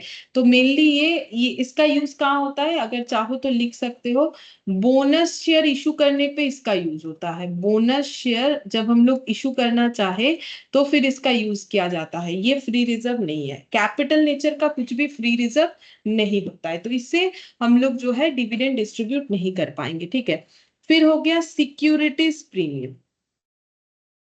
सिक्योरिटीज प्रीमियम भी हम लोग का फ्री रिजर्व नहीं है, क्योंकि ये भी रेवेन्यू नेचर का नहीं है। क्यों? क्योंकि अगर मेरा कंपनी का शेयर अच्छा चल रहा है तो हम अपने कंपनी का शेयर जो है नॉर्मल वैल्यू से ज्यादा में सेल कर सकते हैं, जिसको हम लोग बोलते हैं प्रीमियम में शेयर इशू करना, ठीक है। तो प्रीमियम में जो शेयर इशू कर रहे हैं ये थोड़ी ना मेरा डे टू डे के मेहनत से आ रहा है, रोज रोज थोड़ी ना प्रीमियम में हम शेयर इशू कर सकते हैं, वो तो एट ए टाइम होता है, ठीक है। तो ये भी कैपिटल नेचर का हो गया। तो सिक्योरिटीज प्रीमियम जो है ये भी रेस्ट्रिक्टेड रिजर्व है, इसको भी हम लोग जो है प्री रिजर्व में कंसीडर नहीं करेंगे, ठीक है। और ये सिक्योरिटीज प्रीमियम का यूज कहाँ होता है? सिक्योरिटीज प्रीमियम का यूज काफी जगह पे होता है, जैसे कि अगर जब हम लोग प्रेफरेंस शेयर को मान लो प्रीमियम में रिडीम कर रहे हैं, ठीक है, तब हम लोग प्रीमियम को राइट ऑफ करने के लिए सिक्योरिटीज प्रीमियम रिजर्व का यूज करते हैं, ठीक है। या फिर बोनस शेयर जब इशू करते हैं ना तब भी इसका यूज करते हैं। अगर हमें कुछ बाईबैक ऑफ शेयर्स पे जब हमें प्रीमियम पे करना होता है तब यूज कर सकते हैं, ठीक है। सिक्योरिटीज प्रीमियम का यूज कहाँ होता है? बाईबैक जब करते हैं शेयर तब, अगर हम नॉर्मली बाईबैक का मतलब क्या होता है, हम लोग खुद ही कंपनी खुद का शेयर मार्केट से परचेस कर रही है, कौन सा वाला? इक्विटी, ठीक है। तो बाईबैक जब करती है तो कंपनी क्या करती है, शेयर का प्राइस जो है ज्यादा पे करती है। जैसे अगर कंपनी ने 10 रुपए का शेयर इशू किया था, कंपनी बोलेगी हम 12 रुपए देंगे, मुझे मेरा शेयर वापस कर दो, अगर किसी को देना है तो दे सकता है। तो ये जो 2 रुपए एक्स्ट्रा देना है, तो वहां सिक्योरिटीज प्रीमियम वो लॉस को राइट ऑफ करने के लिए यूज होता है। बोनस शेयर इशू करने से, बोनस शेयर फ्री का शेयर होता है, तो इसमें भी सिक्योरिटीज प्रीमियम का यूज कर सकते हैं, ठीक है। और क्या हो सकता है, जैसे कि writing of expenses, preliminary expenses वगैरह, ठीक है। तो ये सब के लिए हम लोग यूज कर सकते हैं सिक्योरिटीज प्रीमियम रिजर्व को, ठीक है। ये भी हम लोग का रेस्ट्रिक्टेड हो गया। नेक्स्ट होता है रीवैल्यूएशन रिजर्व। रीवैल्यूएशन रिजर्व जो है ये क्या कैसा रिजर्व है? देखो, हम लोग अपने एसेट को रीवैल्यू करते हैं, तो तुम लोग सभी कोई कम क्या बोलते हैं उसे, पार्टनरशिप कभी ना कभी पढ़े होंगे। तो रीवैल्यूएशन रिजर्व क्या होता है कि अगर हम लोग अपने एसेट को अपवर्ड या डाउनवर्ड रीवैल्यूएशन करते हैं तो जो रिजर्व क्रिएट होता है, नॉर्मली रीवैल्यूएशन रिजर्व जो है अपवर्ड के लिए क्रिएट होता है, डाउनवर्ड के लिए नहीं होता है, ठीक है। डाउनवर्ड हुआ तो लॉस हो गया, ठीक है। तो ये जो रिवैल्यूएशन रिजर्व है ये क्यों क्रिएट किया जाता है कि अगर मेरा एसेट काफी पुराना है, ठीक है, और वो मार्केट वैल्यू के साथ हमारे बुक वैल्यू में काफी ज्यादा डिफरेंसेस दिख रहा है, तो हम लोग क्या करते हैं, रिवैल्यूएशन क्रिएट करते हैं, अपने एसेट का रिवैल्यूएशन करते हैं, और उसके वजह से हमारा रिवैल्यूएशन रिजर्व क्रिएट होता है, ठीक है। तो ये रिवैल्यूएशन का यूज कहाँ होता है? देखो, अगर पहले रिवैल्यूएशन का अपवर्ड हुआ फिर डाउनवर्ड हुआ तो उस लॉस को जो है एडजस्ट करने के लिए यूज होता है, ठीक है। बाईबैक के लिए यूज होता है, और क्या बोलते हैं उसे, बोनस में भी यूज होता है, ठीक है। तो काफी सारे जगह पे यूज होता है, तो ये भी हम लोग का जो है फ्री रिजर्व नहीं होता है। और एक लिख देते हैं डिवेंचर रिडेम्पशन रिजर्व, ये भी बनता है। डिवेंचर जब कंपनी इशू करती है तो डिवेंचर को तो रिडीम भी करना पड़ेगा, ठीक है। रिडीम करने का मतलब डिवेंचर लोन होता है, तो डिवेंचर को जब कंपनी रिडीम करने का सोच रही है तो पहले से उसके अगेंस्ट में एक रिजर्व क्रिएट करके रख देती है, ठीक है, जिसको हम लोग बोलते हैं डिवेंचर रिडेम्पशन रिजर्व। तो ये तो डिवेंचर पर्पस के लिए बना हुआ है, तो फिर जो कोई स्पेसिफिकली किसी पर्पस के लिए बना हुआ है वो कैसे फ्री रिजर्व हो सकता है? उसे हम लोग उठा के किसी भी जगह पे यूज तो नहीं कर सकते। तो ये मैंने इसीलिए बता दिया ताकि तुम लोग आइडेंटिफाई कर लो कि कौन कौन से रिजर्व फ्री होता है, कौन नहीं। ये एग्जाम्पल है, लिस्ट तो काफी कुछ हो सकता है, तो उतना लिस्ट तो हम लोग याद भी नहीं रख पाएंगे, लिखना भी पॉसिबल नहीं है। जस्ट एक नॉलेज के लिए कि पढ़ के समझ में आए कि कहाँ पर कौन सा रिजर्व किस तरीके से काम करेगा। अच्छा, अब देखो नेक्स्ट हम लोग पढ़ेंगे, when company wants to distribute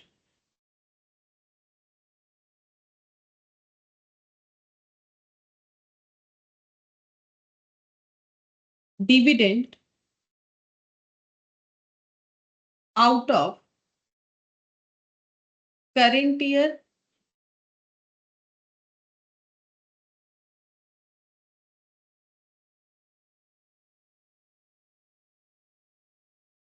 profit, provisions relating to it,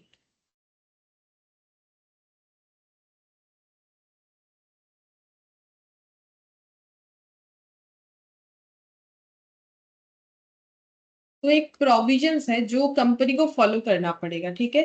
provisions दो बातों के लिए बना हुआ है, एक है रिगार्डिंग डेप्रिसिएशन, एक है रिगार्डिंग लॉसेस, ठीक है। तो डेप्रिसिएशन के रिगार्डिंग जो प्रोविजन है वो क्या है, देखो बोल रहा है कि provide for current year, provide for current year depreciation and provide for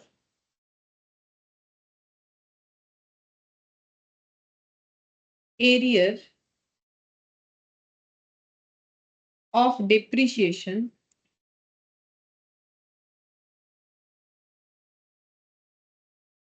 of the preceding financial year.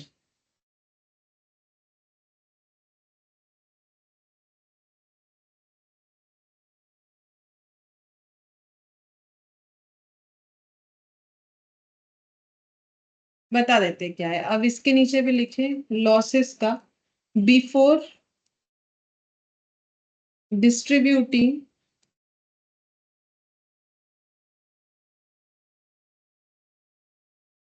Dividend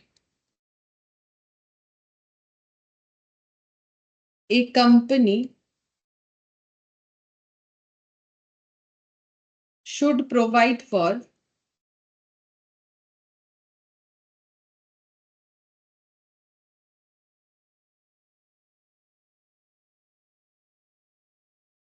previous financial year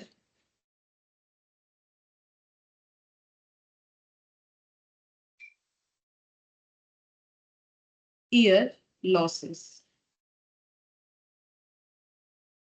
बताते हैं, देखो बोल रहा है कि कंपनी अगर करंट ईयर के प्रॉफिट से डिविडेंड देना चाहती है, दे सकती है, लेकिन उसे दो बातों का ध्यान रखना है, एक डेप्रिसिएशन रिगार्डिंग, एक लॉस रिगार्डिंग। डेप्रिसिएशन रिगार्डिंग क्या बोला है, बोल रहा है कि provide for current year depreciation, current year का जो डेप्रिसिएशन बन रहा है वो प्रोवाइड करना पड़ेगा। मतलब सीधा बात चार्ज करना पड़ेगा, जो कि मुझे कहाँ दिखेगा, पीएल में दिखेगा, बैलेंस शीट में एसेट से लेस होकर दिखेगा। And provide for arrear of depreciation, अगर प्रीवियसली कोई डेप्रिसिएशन चार्ज नहीं किया है बाई चांस, तो वो भी चार्ज करना पड़ेगा of the preceding financial year. ये क्यों मैंडेटरी कर दिया है, क्योंकि अगर हम लोग डेप्रिसिएशन नहीं दिखाएंगे तो उस केस में हमारा प्रॉफिट ज्यादा दिखेगा और हम लोग उसमें से प्रॉफिट जो है डिस्ट्रीब्यूट कर देंगे, मतलब डिविडेंड जो है, प्रॉफिट जो है एज अ डिविडेंड डिस्ट्रीब्यूट कर देंगे, जो नहीं चलेगा, ठीक है। तो अगर कोई डिप्रिसिएशन बाकी है प्रीवियसली या फिर करंट ईयर का प्रोवाइड करने में, तो पहले वो प्रोवाइड करो, फिर जो प्रॉफिट आ रहा है उससे डिविडेंड डिस्ट्रीब्यूट करो। तो ये डिप्रिसिएशन रिगार्डिंग। और लॉसेस रिगार्डिंग क्या है, अगर डिविडेंड डिस्ट्रीब्यूट करने के पहले कंपनी को ये चेक करना है, बिफोर डिस्ट्रीब्यूटिंग डिविडेंड एक company should provide for previous financial year losses. जैसे मान लो कि एक एग्जांपल देते हैं, जैसे मान लो कि कंपनी का इस साल का प्रॉफिट है मान लो 100 रुपीज, ठीक है, 100 रुपीज करेंट ईयर का प्रॉफिट है, और कंपनी का मान लो लॉस था 10 रुपीज प्रीवियस ईयर। अब कंपनी बोलेगी हम 100 रुपीज से डिविडेंड डिस्ट्रीब्यूट कर देंगे, ये नहीं चलेगा, कंपनी को पहले पिछला लॉस राइट ऑफ करना पड़ेगा। मतलब कंपनी अगर डिविडेंड देना चाहती है तो दे सकती है, लेकिन 90 रुपीज ही उसके पास अवेलेबल है, ये उसे समझना पड़ेगा। क्यों, क्योंकि पहले तो लॉस था, ठीक है, अभी प्रॉफिट है, तो 100 प्रॉफिट 10 लॉस, तो 90 रुपीज का प्रॉफिट बचता है। तो यही बोला है, before distributing dividend A company should provide for previous financial year losses, ठीक है। तो प्रीवियस फाइनेंशियल ईयर लॉसेस को उसे क्या करना है, राइट ऑफ कर देना है इस साल के प्रॉफिट के साथ, फिर बचे हुए प्रॉफिट से कंपनी आराम से डिविडेंड डिस्ट्रीब्यूट कर सकती है, उस पर कोई रेस्ट्रिक्शन नहीं रहेगा। अच्छा, फिर नेक्स्ट देखो और एक point, while distributing dividend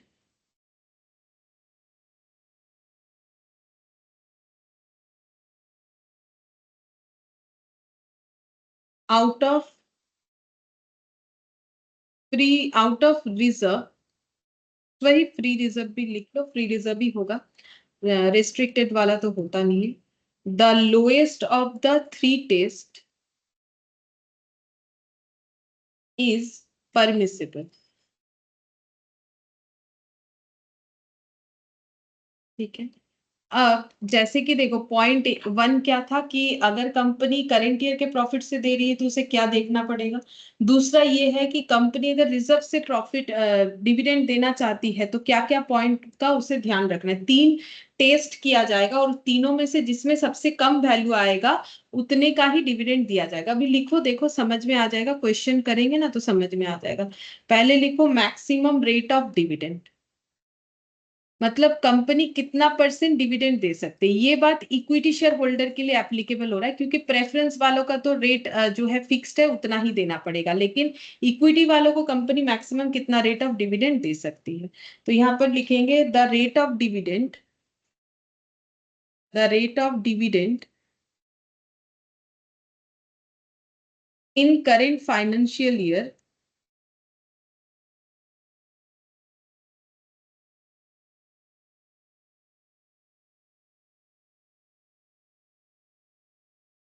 can't exceed the average rate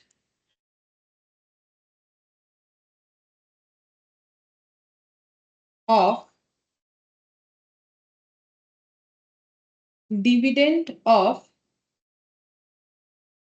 past 3 financial year. का मतलब बता देते, the rate of dividend in current financial year. मान लो कंपनी ने सोचा कि करेंटली 10% डिविडेंड देना है, ठीक है, लेकिन बोल रहा है कि ये रेट जो है प्रीवियस जो do not exceed, can't exceed the average rate of dividend of past 3 financial year.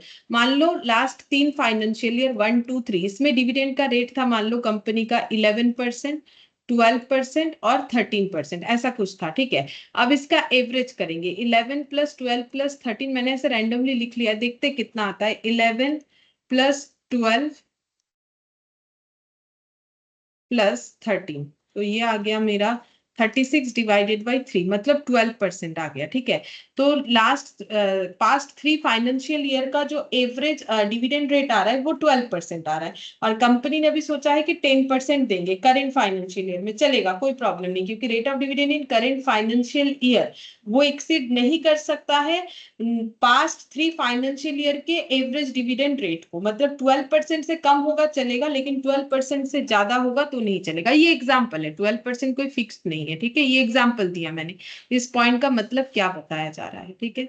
अच्छा, अब नेक्स्ट हम लोग लिखते हैं, इसके बाद नेक्स्ट पॉइंट लिखेंगे maximum amount that can B,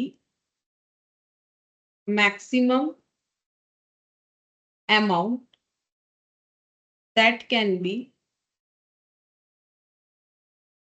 withdrawn from reserve।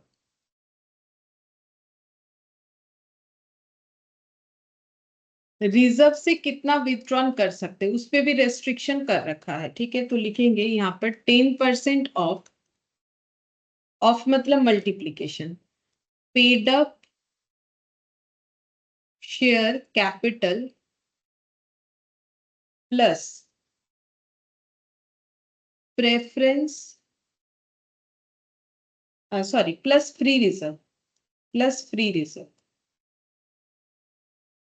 Plus free reserve, ठीक है। जिसमें से फ्री रिजर्व क्या क्या होगा मैंने लिस्ट बताया, ठीक है। अब पेड अप शेयर कैपिटल क्या होता है वो बता देते हैं। पेड अप शेयर कैपिटल यानी जो बैलेंस शीट में शेयर कैपिटल बोल के जो अमाउंट दिखता है ना, वो ही हमारा पेड अप शेयर कैपिटल होता है। मतलब इसमें क्या क्या आ जाएगा, equity share capital plus preference share capital, ये आ जाएगा, ठीक है। तो ये पॉइंट 2 हमें क्या बोला है, maximum amount that can B. तो हम लोग कितना फ्री रिजर्व से ड्रॉ कर सकते हैं अमाउंट डिविडेंड डिस्ट्रीब्यूट करने के लिए, बोल रहा है कि 10% of paid up share capital plus free reserve, ये होना चाहिए। और थर्ड नंबर पॉइंट हो जाएगा minimum balance in reserve, minimum balance in reserve after payment of dividend, ये कितना हो जाएगा 15% of paid up share capital. ठीक है, ये पॉइंट भी समझ में आ जाएगा। बोल रहा है कि रिजर्व में कितना अमाउंट डिविडेंड डिस्ट्रीब्यूट होने के बाद पड़े रहना चाहिए। बोल रहा है कि 15% of paid up share capital. Paid up share capital क्या होता है अभी बताया। ठीक है, अब इस पे एक नीचे नोट लिख लेते हैं, फिर उसके बाद क्वेश्चन करेंगे। नोट है the amount so withdrawn, the amount so withdrawn should be first used to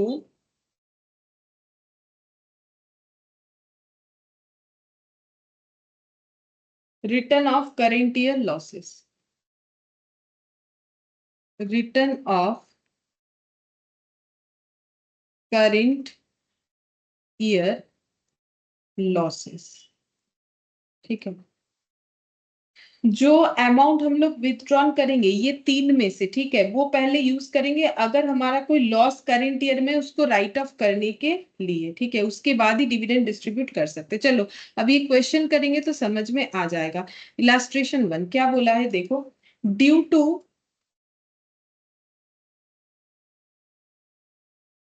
देखो बोल रहा है due to inadequacy of profit during the year ended 31 March 2002 XYZ limited proposes to declare 10% dividend out of general reserve. ठीक है, क्योंकि इनके पास sufficient profit नहीं था तो कंपनी ने सोचा, कंपनी बोल रही है कि हम लोग 10% डिविडेंड डिक्लेयर करेंगे आउट ऑफ जनरल रिजर्व, मतलब profit distribute from free reserve हो गया। जनरल रिजर्व फ्री रिजर्व होता है, तो अगर कंपनी फ्री रिजर्व से डिविडेंड देना चाहती है तो उसे ये तीन टेस्ट करके देखना पड़ेगा। ठीक है, और तीनों में से जो मिनिमम वैल्यू होगा उसी के बेसिस पे चलना पड़ेगा। ठीक है, फिर बोल रहा है from the following particulars ascertain the amount that can be utilised from general reserve. बोलो जनरल रिजर्व से कंपनी कितना बैलेंस विथड्रॉल कर सकती है, तो फिर ये तीनों में से जो मिनिमम होगा उतना ही विथड्रॉल कर पाएगी। ठीक है, according to the companies declaration of dividend out of reserve rule 2014, तो मैंने ये रूल्स 2014 को ही यहाँ पर लिखवा दिया है। ठीक है, कि ये रूल्स इनको फॉलो करना है अगर डिविडेंड जो है जनरल रिजर्व से दिया जाएगा यानी कि फ्री रिजर्व से। ठीक है,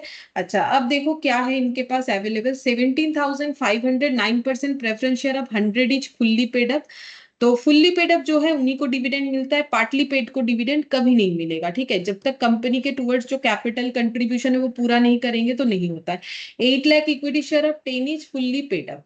फिर बोल रहे हैं जनरल रिजर्व है, ओपनिंग का कैपिटल रिजर्व है, रिवैल्यूएशन रिजर्व है, net profit for the year दिया हुआ है, average rate of dividend during the last 3 years has been 12%, इतना बताया। ठीक है, तो अगर हम लोगों को जनरल रिजर्व से जो है डिविडेंड देना है, हमें तीन टेस्ट करके देखना पड़ेगा। पहला हो जाएगा डिविडेंड का रेट जो है वो प्रीवियस फाइनेंशियल ईयर के दिए गए डिविडेंड रेट के एवरेज 3 इयर्स का एवरेज से ज्यादा नहीं होना चाहिए। तो कंपनी अभी बोल रही है कितना देना चाहती है 10%, और average rate of dividend during the last 3 years कितना था 12%। तब तो ठीक है, क्योंकि कंपनी सोच रही है कि 10% देगी लेकिन लास्ट ईयर का एवरेज कितना था 12% था, तो फिर रेट तो सही लगा रहा है कंपनी ने, इसमें कोई प्रॉब्लम नहीं है। ठीक है, तो पहला हम लोग यहाँ पर इलास्ट्रेशन 4 लिखते हैं। देखो इसको कैसे करके हमें डील करना है।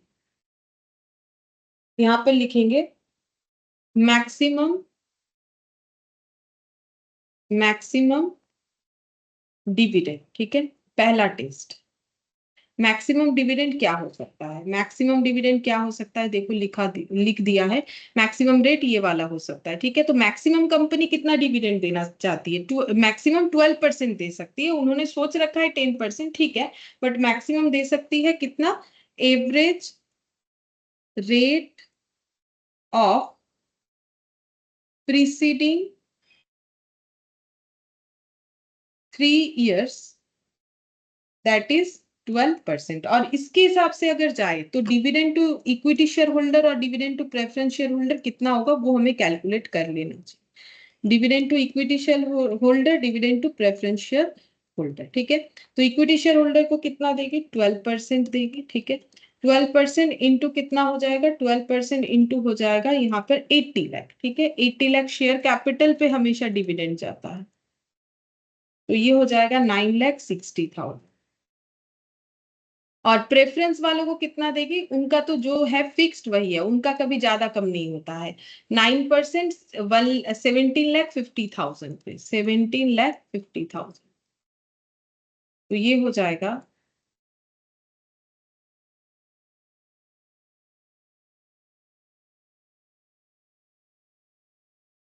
1,57,500 टोटल, मतलब 11,17,500, ठीक है। अगर कंपनी मैक्सिमम तो 12% दे सकती है, ठीक है, उन्होंने डिसाइड किया 10%, ठीक है, लेकिन मैक्सिमम इतना दे सकती है, तो इतना अमाउंट जो है ड्रॉ करना पड़ सकता है। लेकिन हमें 3 टेस्ट करके देखना है। पहले टेस्ट के अकॉर्डिंग इतना अमाउंट ड्रॉ करना पड़ेगा। सेकेंड टेस्ट किस बात का है, minimum amount, maximum amount that can be withdrawn from reserve, ये बात, maximum amount that can be withdrawn from reserve, maximum amount that can be withdrawn, तो ये हो जाता है 10% of paid up share capital plus free reserve, ठीक है। तो ये मैंने पहले ही बता दिया, तो ये तुम लोग को याद रखना है रूल्स, ठीक है। तो 10% ऑफ मतलब multiplication paid up share capital, ये देखो इक्विटी है 80 लाख, प्रेफरेंस है 17,50,000। अब फ्री रिजर्व इसमें से खुद को चुनना पड़ेगा कि क्या क्या फ्री रिजर्व है। तो देखो जनरल रिजर्व फ्री रिजर्व होता है, ठीक है, जनरल रिजर्व फ्री रिजर्व है। और यहाँ से कुछ भी फ्री रिजर्व नहीं, capital reserve restricted, revaluation reserve भी रेस्ट्रिक्टेड। तो जनरल रिजर्व है 25 लाख, तो यहाँ पर लिखेंगे 25। तो देखते हैं कितना आएगा, 17,50,000 प्लस 1, ये हो जाएगा 105 लाख दोनों मिला के इंटू 10%, 12,25,000। नेक्स्ट और एक टेस्ट करेंगे और तीनों में जो मिनिमम है वो देखेंगे। नेक्स्ट टेस्ट है minimum balance in reserve, minimum balance in reserve after payment of dividend, after payment of dividend, ठीक है। डिविडेंड पे होने के बाद रिजर्व में कितना मिनिमम बचा हुआ रहना चाहिए, 15% of paid up capital, rules बोल रहा है, तो लिखते हैं 15% ऑफ पेड अप कैपिटल, ठीक है। तो 15% ऑफ मतलब इनटू, अच्छा पेड अप कैपिटल मतलब इक्विटी और प्रेफरेंस, 17,50,000 प्रेफरेंस और 80 lakh equity, 17,50,000 plus 80 lakh into 15%, 14,62,500, इतना मिनिमम जो है रिजर्व में पड़ा हुआ रहना चाहिए। अब देखते हैं पड़ा हुआ रहेगा कि नहीं, वो तो चेक करना पड़ेगा। तो देखते हैं किसमें पड़ा हुआ रहना चाहिए, रिजर्व यानी फ्री रिजर्व, क्योंकि विथड्रॉल तो वहीं से होगा। तो हम लोग देखते हैं करेंटली हमारे पास फ्री रिजर्व में कितना है, तो यहाँ पर चेक करेंगे current balance in free reserve, जो कि एक ही फ्री रिजर्व हमारे पास है, जनरल रिजर्व, जो कि है 25 लाख, ठीक है। अब हमें मिनिमम कितना बैलेंस रखना है, मिनिमम रिटेन्ड, रिटेन्ड का मतलब रखना minimum retained in reserve, free reserve जो कि जनरल रिजर्व है 14,62,500, ये मिनिमम हमें रखना पड़ेगा रूल्स के अकॉर्डिंग, ठीक है। तो फिर कितना हम लोग जो है इसमें से ले सकते हैं, तो 10,37,500, 10,37,500 ये हो गया withdrawal amount,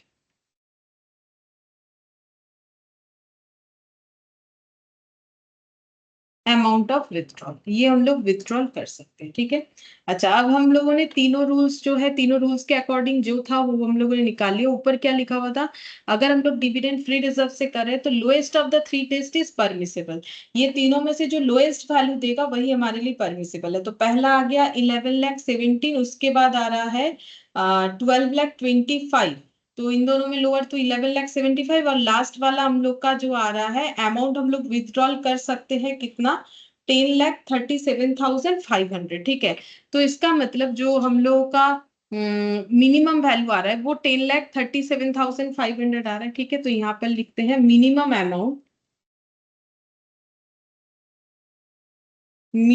amount is minimum amount is 10,37,500, ठीक है। 10,37,500 ये अमाउंट हम लोग विथड्रॉल कर सकते हैं, ठीक है। तो कैसे करके कैलकुलेट हुआ देख लो, एक बार हम बता देते हैं। सबसे पहले हम लोगों ने कैलकुलेट किया कि कंपनी मैक्सिमम कितना डिविडेंड दे सकती है। तो देखो, प्रेफरेंस वालों का तो फिक्स्ड होता है, इक्विटी वाले को मैक्सिमम कितना दे सकती है। कंपनी ने तो बोला है 10% देंगे, लेकिन मैक्सिमम 12% दे सकती है, क्योंकि प्रीवियस 3 इयर्स का एवरेज से ज्यादा नहीं होना चाहिए, तो मैक्सिमम 12%। तो ये दोनों मिला के इतना हुआ। कितना अमाउंट विथड्रॉल कर सकती है, तो उसका रूल्स के अकॉर्डिंग 10% ऑफ पेड अप और फ्री रिजर्व, तो वो हो रहा है 12,25,000। और मिनिमम बैलेंस रिजर्व में कितना रखना पड़ेगा, डिविडेंड पे करने के बाद मिनिमम बैलेंस जो है रखना पड़ेगा 14,62,500। तो फिर रिजर्व से कितना ड्रॉ कर सकती है, 10,37,500। अब ये 3 टेस्ट में जो मिनिमम वैल्यू आया उसको यूटिलाइज करना है। तो ये मिनिमम वैल्यू 10,37,500 आ रहा है, वो तो तुम लोग चेक करोगे तो पता चल जाएगा, ठीक है। अब यहाँ पर लिखेंगे कि कंपनी का, अब डिविडेंड का रूल्स देखो, company wants to pay dividend to equity share holder, preference share holder. अब एक्चुअली में कंपनी कितना डिविडेंड देना चाहती है, ठीक है। तो इक्विटी शेयर होल्डर को 80 लाख के ऊपर देना पड़ेगा। 12% तो मैंने मैक्सिमम लगाया था, लेकिन कंपनी कितना देना चाहती है, 10% दे सकती है, क्योंकि 12% से कम है। तो ये हो जाएगा 8 लाख। कंपनी को एक्चुअली कितना चाहिए, 8 लाख, और प्रेफरेंस शेयर के केस में तो उतना ही चाहिए जो हम लोगों ने पहले कैलकुलेट कर रखा है, 9%। ये हो गया मेरा 1,57,500। तो टोटल करने से 9,57,500, मतलब कंपनी को डिविडेंड डिस्ट्रीब्यूट करने के लिए इतना अमाउंट चाहिए होगा, क्योंकि इतना डिविडेंड देना चाहती है, ठीक है। अब कंपनी कैसे इस डिविडेंड को पे करेगी, तो देखो कंपनी कैसे इस डिविडेंड को पे करेगी। तो यहाँ पर देखो, लास्ट में एक पॉइंट भी मैंने लिखवा दिया था यहाँ पर notes, The amounts of withdrawn should be first used to write off current year losses। जो अमाउंट हम लोग विथड्रॉन करने वाले हैं ना, दैट इज 10,37,500। अगर हमारा कोई लॉस है इस साल, तो पहले उसको राइट ऑफ करना पड़ेगा, फिर ही हम लोग यूटिलाइज कर सकते हैं। लेकिन कुछ लॉस नहीं है, देखो करेंट ईयर का जो प्रॉफिट है वो हम लोग को दे रखा है, कितना है, 3 लाख है, ठीक है। तो ये हम लोग ऐसे लिखेंगे यहाँ पर, करेंट ईयर पीएल, ठीक है, वहां से कितना ले सकता है, 3 लाख, क्योंकि करेंट ईयर के प्रॉफिट को तो आराम से वो यूटिलाइज कर सकता है कंपनी। लेकिन मान लो करेंट ईयर में ये प्रॉफिट नहीं होके लॉस होता, तो 10,37,500 से पहले 3 लाख विथड्रॉल करना पड़ता लॉस को राइट ऑफ करने के लिए, ठीक है। अब बाकी फ्री रिजर्व से लेगी कंपनी, मतलब कॉम्बिनेशन ऑफ बोथ हो गया, ठीक है। फ्री रिजर्व से लेगी, तो फ्री रिजर्व से कितना लेगी, 9,57,500 का जरूरत है, उसमें से 3 लाख कंपनी लेगी। 3 लाख माइनस करके जो कम पड़ रहा है वो लेगी, मतलब ये हो जाएगा 6,57,500। कहाँ से लेगी, 10,37,500 से लेगी, ठीक है। तो पहले हम लोगों ने मिनिमम अमाउंट निकाल लिया, फिर हम लोगों ने देखा कि एक्चुअली कंपनी डिविडेंड कितना देना चाहती है। देखो प्रेफरेंस वाला तो वहां भी चेंज नहीं होगा, टेस्ट में भी यहाँ भी चेंज नहीं होगा। इक्विटी वाला क्योंकि वो 10% वो देना चाहती है, तो इतना हो गया, तो 9,57,500 हमें चाहिए। तो करंट ईयर के प्रॉफिट से दे दे कि पहले 3 लाख करंट ईयर का प्रॉफिट है।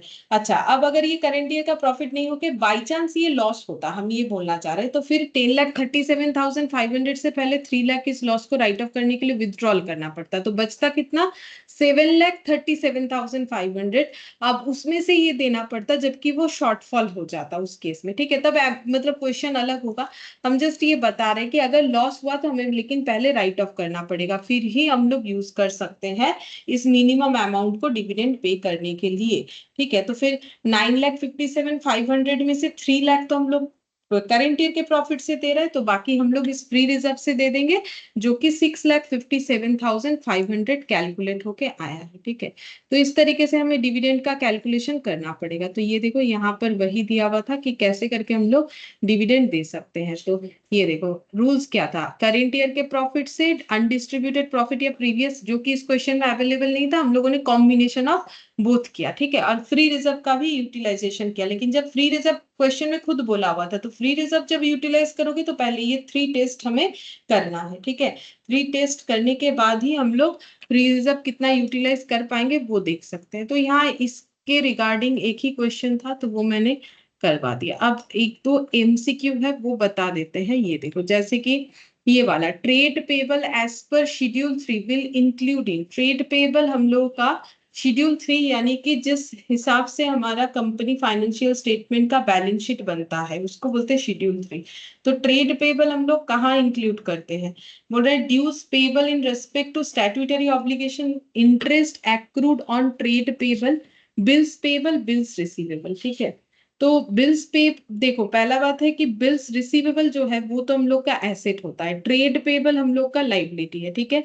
बिल्स पेबल क्या होता है, बिल्स पेबल जो है वो ट्रेड पेबल के अंडर ही आता है, ठीक है। जैसे कि अभी मैंने दिखाया था ना कि क्रेडिटरी तो हम लोग का किस में ट्रांसफर हो जाता है, बीपी में ट्रांसफर हो जाता है, ठीक है। तो यहाँ पर हम लोग को ये बताना है कि ये हमारे कौन से, मतलब ट्रेड पेबल को अगर हमें लिखना है तो कहाँ इंक्लूड करके दिखाना है, ठीक है। तो फिर देखो ये बिल्स पेबल के साथ इंक्लूड होगा, ठीक है, will include bills payable, trade payable include bills payable. जैसे कि तुम लोग देखोगे ट्रेड पेबल हमें यहाँ पर सिंगल ही क्वेश्चन मिला है ट्रेड पेबल का। नॉर्मली ट्रेड पेबल के अंदर क्या क्या आता है देखो, हम दिखाते हैं, 2 पॉइंट तो आ ही जाता है, जैसे कि इसके अंदर creditor for goods and expenses, और आ जाता है ऐसे creditor for goods and expenses और बीपी, ठीक है। ये सब आइटम ट्रेड पेबल के अंदर आता है। तो ये जो है ये हम लोग का ऑप्शन सी हो जाएगा, ठीक है, कि trade payable as per schedule 3 will include, trade payable में बिल्स पेबल भी इंक्लूड होगा, बिल्स रिसीवेबल कभी नहीं हो सकता है, वो एसेट है। और interest accrued on trade payable, ये तो अलग ही चीज हो गया कि हम लोगों ने इंटरेस्ट एक्रू किया है, मतलब हमारे ऊपर ट्रेड पेबल हम लोगों ने पे नहीं किया होगा तो इंटरेस्ट एक्रूड हो गया। ड्यूज पेबल ये कोई स्टैट्यूटरी ऑब्लिगेशन नहीं है, ठीक है, इस तरीके से कंसिडर नहीं होता है। Securities premium account is shown on the liability side in the balance sheet under the heading, securities premium को हम लोग लाइबिलिटी साइड दिखाते, बिल्कुल कहाँ दिखाते, रिजर्व सरप्लस के अंडर दिखाते, पीएल दिखाते हैं, सिक्योरिटीज प्रीमियम दिखाते हैं, जनरल रिजर्व दिखाते हैं, डिविडेंड इक्विलाइजेशन रिजर्व, हर तरीके का रिजर्व दिखा सकते हैं, चाहे फ्री हो चाहे ना हो, ठीक है। तो ये हम लोग का आंसर हो जाएगा, रिजर्व सरप्लस के हेड में हम लोग इसे दिखाएंगे, ठीक है, शेयर होल्डर्स फंड के अंदर रिजर्व सरप्लस में दिखाते हैं। फिर नेक्स्ट बोला है fixed asset held for sale, अगर हम लोगों ने फिक्स्ड एसेट है लेकिन वो हेल्ड फॉर सेल है, अब उसे बेचना है, will be classified in the companies balance sheet, तब हम लोग कंपनी के बैलेंस शीट में उसे किस तरीके से ट्रीट करेंगे। तो ऑब्वियसली अगर एसेट है लेकिन हेल्ड फॉर सेल है तो वो करेंट एसेट हो जाएगा, हेल्ड फॉर सेल है तो नॉन करेंट एसेट तो हो नहीं सकता है। कैपिटल वर्क इन प्रोग्रेस का मतलब जो स्ट्रक्चर अभी तक रेडी नहीं हुआ है वो बन रहा है, तो वो कैपिटल वर्क इन प्रोग्रेस कहलाता है, तो वो भी यहाँ एप्लीकेबल नहीं होगा, ठीक है। फिर बोला है डेफर्ड टैक्स एसेट, नहीं ये भी नहीं होगा, डेफर्ड टैक्स एसेट यहाँ पर कंसिडर नहीं होगा, डेफर्ड टैक्स एसेट तो अलग ही चीज हो गया। फिर बोल रहे current मैच्योरिटीज of long term debt will come under, तो अभी आज ही हम लोगों ने जो क्वेश्चन किया ना एसआर लिमिटेड वाला, वहां पर था current मैच्योरिटीज of long term debt, long term debt को हम लोग 1 ईयर के अंदर पे कर देंगे, ऐसा हम लोगों ने सोचा, ठीक है। तो वो हम लोगों ने शॉर्ट टर्म बोरिंग के अंडर दिया था, आज ही किया प्रैक्टिकली क्वेश्चन को, ठीक है। तो करेंट मैच्योरिटीज मतलब था लोन लॉन्ग टर्म के लिए, लेकिन हम लोगों ने उससे सोचा कि 1 ईयर के अंदर पे कर देंगे, तो वो शॉर्ट टर्म बोरिंग के अंडर आ जाएगा। फिर वो लॉन्ग टर्म से निकल के शॉर्ट टर्म में आ जाएगा, प्रोविजंस तो होता नहीं है, और वो करेंट लाइबिलिटी भी नहीं आएगा। वो शॉर्ट टर्म मतलब करेंट लाइबिलिटी तो मेन हेड है, करेंट लाइबिलिटी के अंडर शॉर्ट टर्म बोरिंग में आएगा, ठीक है। क्योंकि मुझे शॉर्ट टर्म बोरिंग दिया हुआ है तो फिर मुझे वही चूज करना चाहिए, ठीक है। करेंट लाइबिलिटी के अंडर शॉर्ट टर्म बोरिंग में आता है, लेकिन क्योंकि मुझे डिटेल्स में दिया हुआ है तो हम फिर शॉर्ट टर्म बोरिंग को ही यूज करेंगे। 5th नंबर में बोला है declaration of dividend for current year is made after providing for. तो बोल रहा है कि हम लोग डिविडेंड अगर डिक्लेयर कर रहे हैं करेंट ईयर में तो वो क्या करने के बाद ही हम लोग प्रोवाइड कर सकते हैं, अभी सिखाया है। Depreciation of past years only, past year का डिप्रिशिएशन प्रोवाइड करना पड़ेगा। Depreciation on asset for current year and arrear of depreciation of past year if any. Depreciation on current year only and by forgoing arrears of depreciation of past year. मतलब current year का provide करो, past year का भूल जाओ। Excluding current year का छोड़ के बाकी पास्ट ईयर का प्रोवाइड करना है। बोलो, ये लास्ट है, तुम लोग बताओ इसका आंसर कौन सा सही है। अभी किया हम लोगों ने डिविडेंड वाला पॉइंट, कौन सा ऑप्शन सही है? डिप्रिशिएट बी, ठीक है। बी वाला ऑप्शन सही है कि current year as well as previous year का भी कुछ एरियर है तो हमें वो भी राइट ऑफ करके तभी हम लोग डिविडेंड दे पाएंगे, अदरवाइज डिविडेंड नहीं दे पाएंगे, ठीक है। तो ठीक है, देखो हम लोग का ये जो है टॉपिक कंप्लीट हो गया। नेक्स्ट क्लास में हम लोग जो है दूसरा कोई पॉइंट स्टार्ट करेंगे, ठीक है। फिर आज इतना ही करते हैं।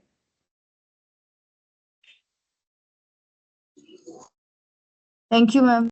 ठीक है, bye. Thank you, ma'am. Bye, ma'am.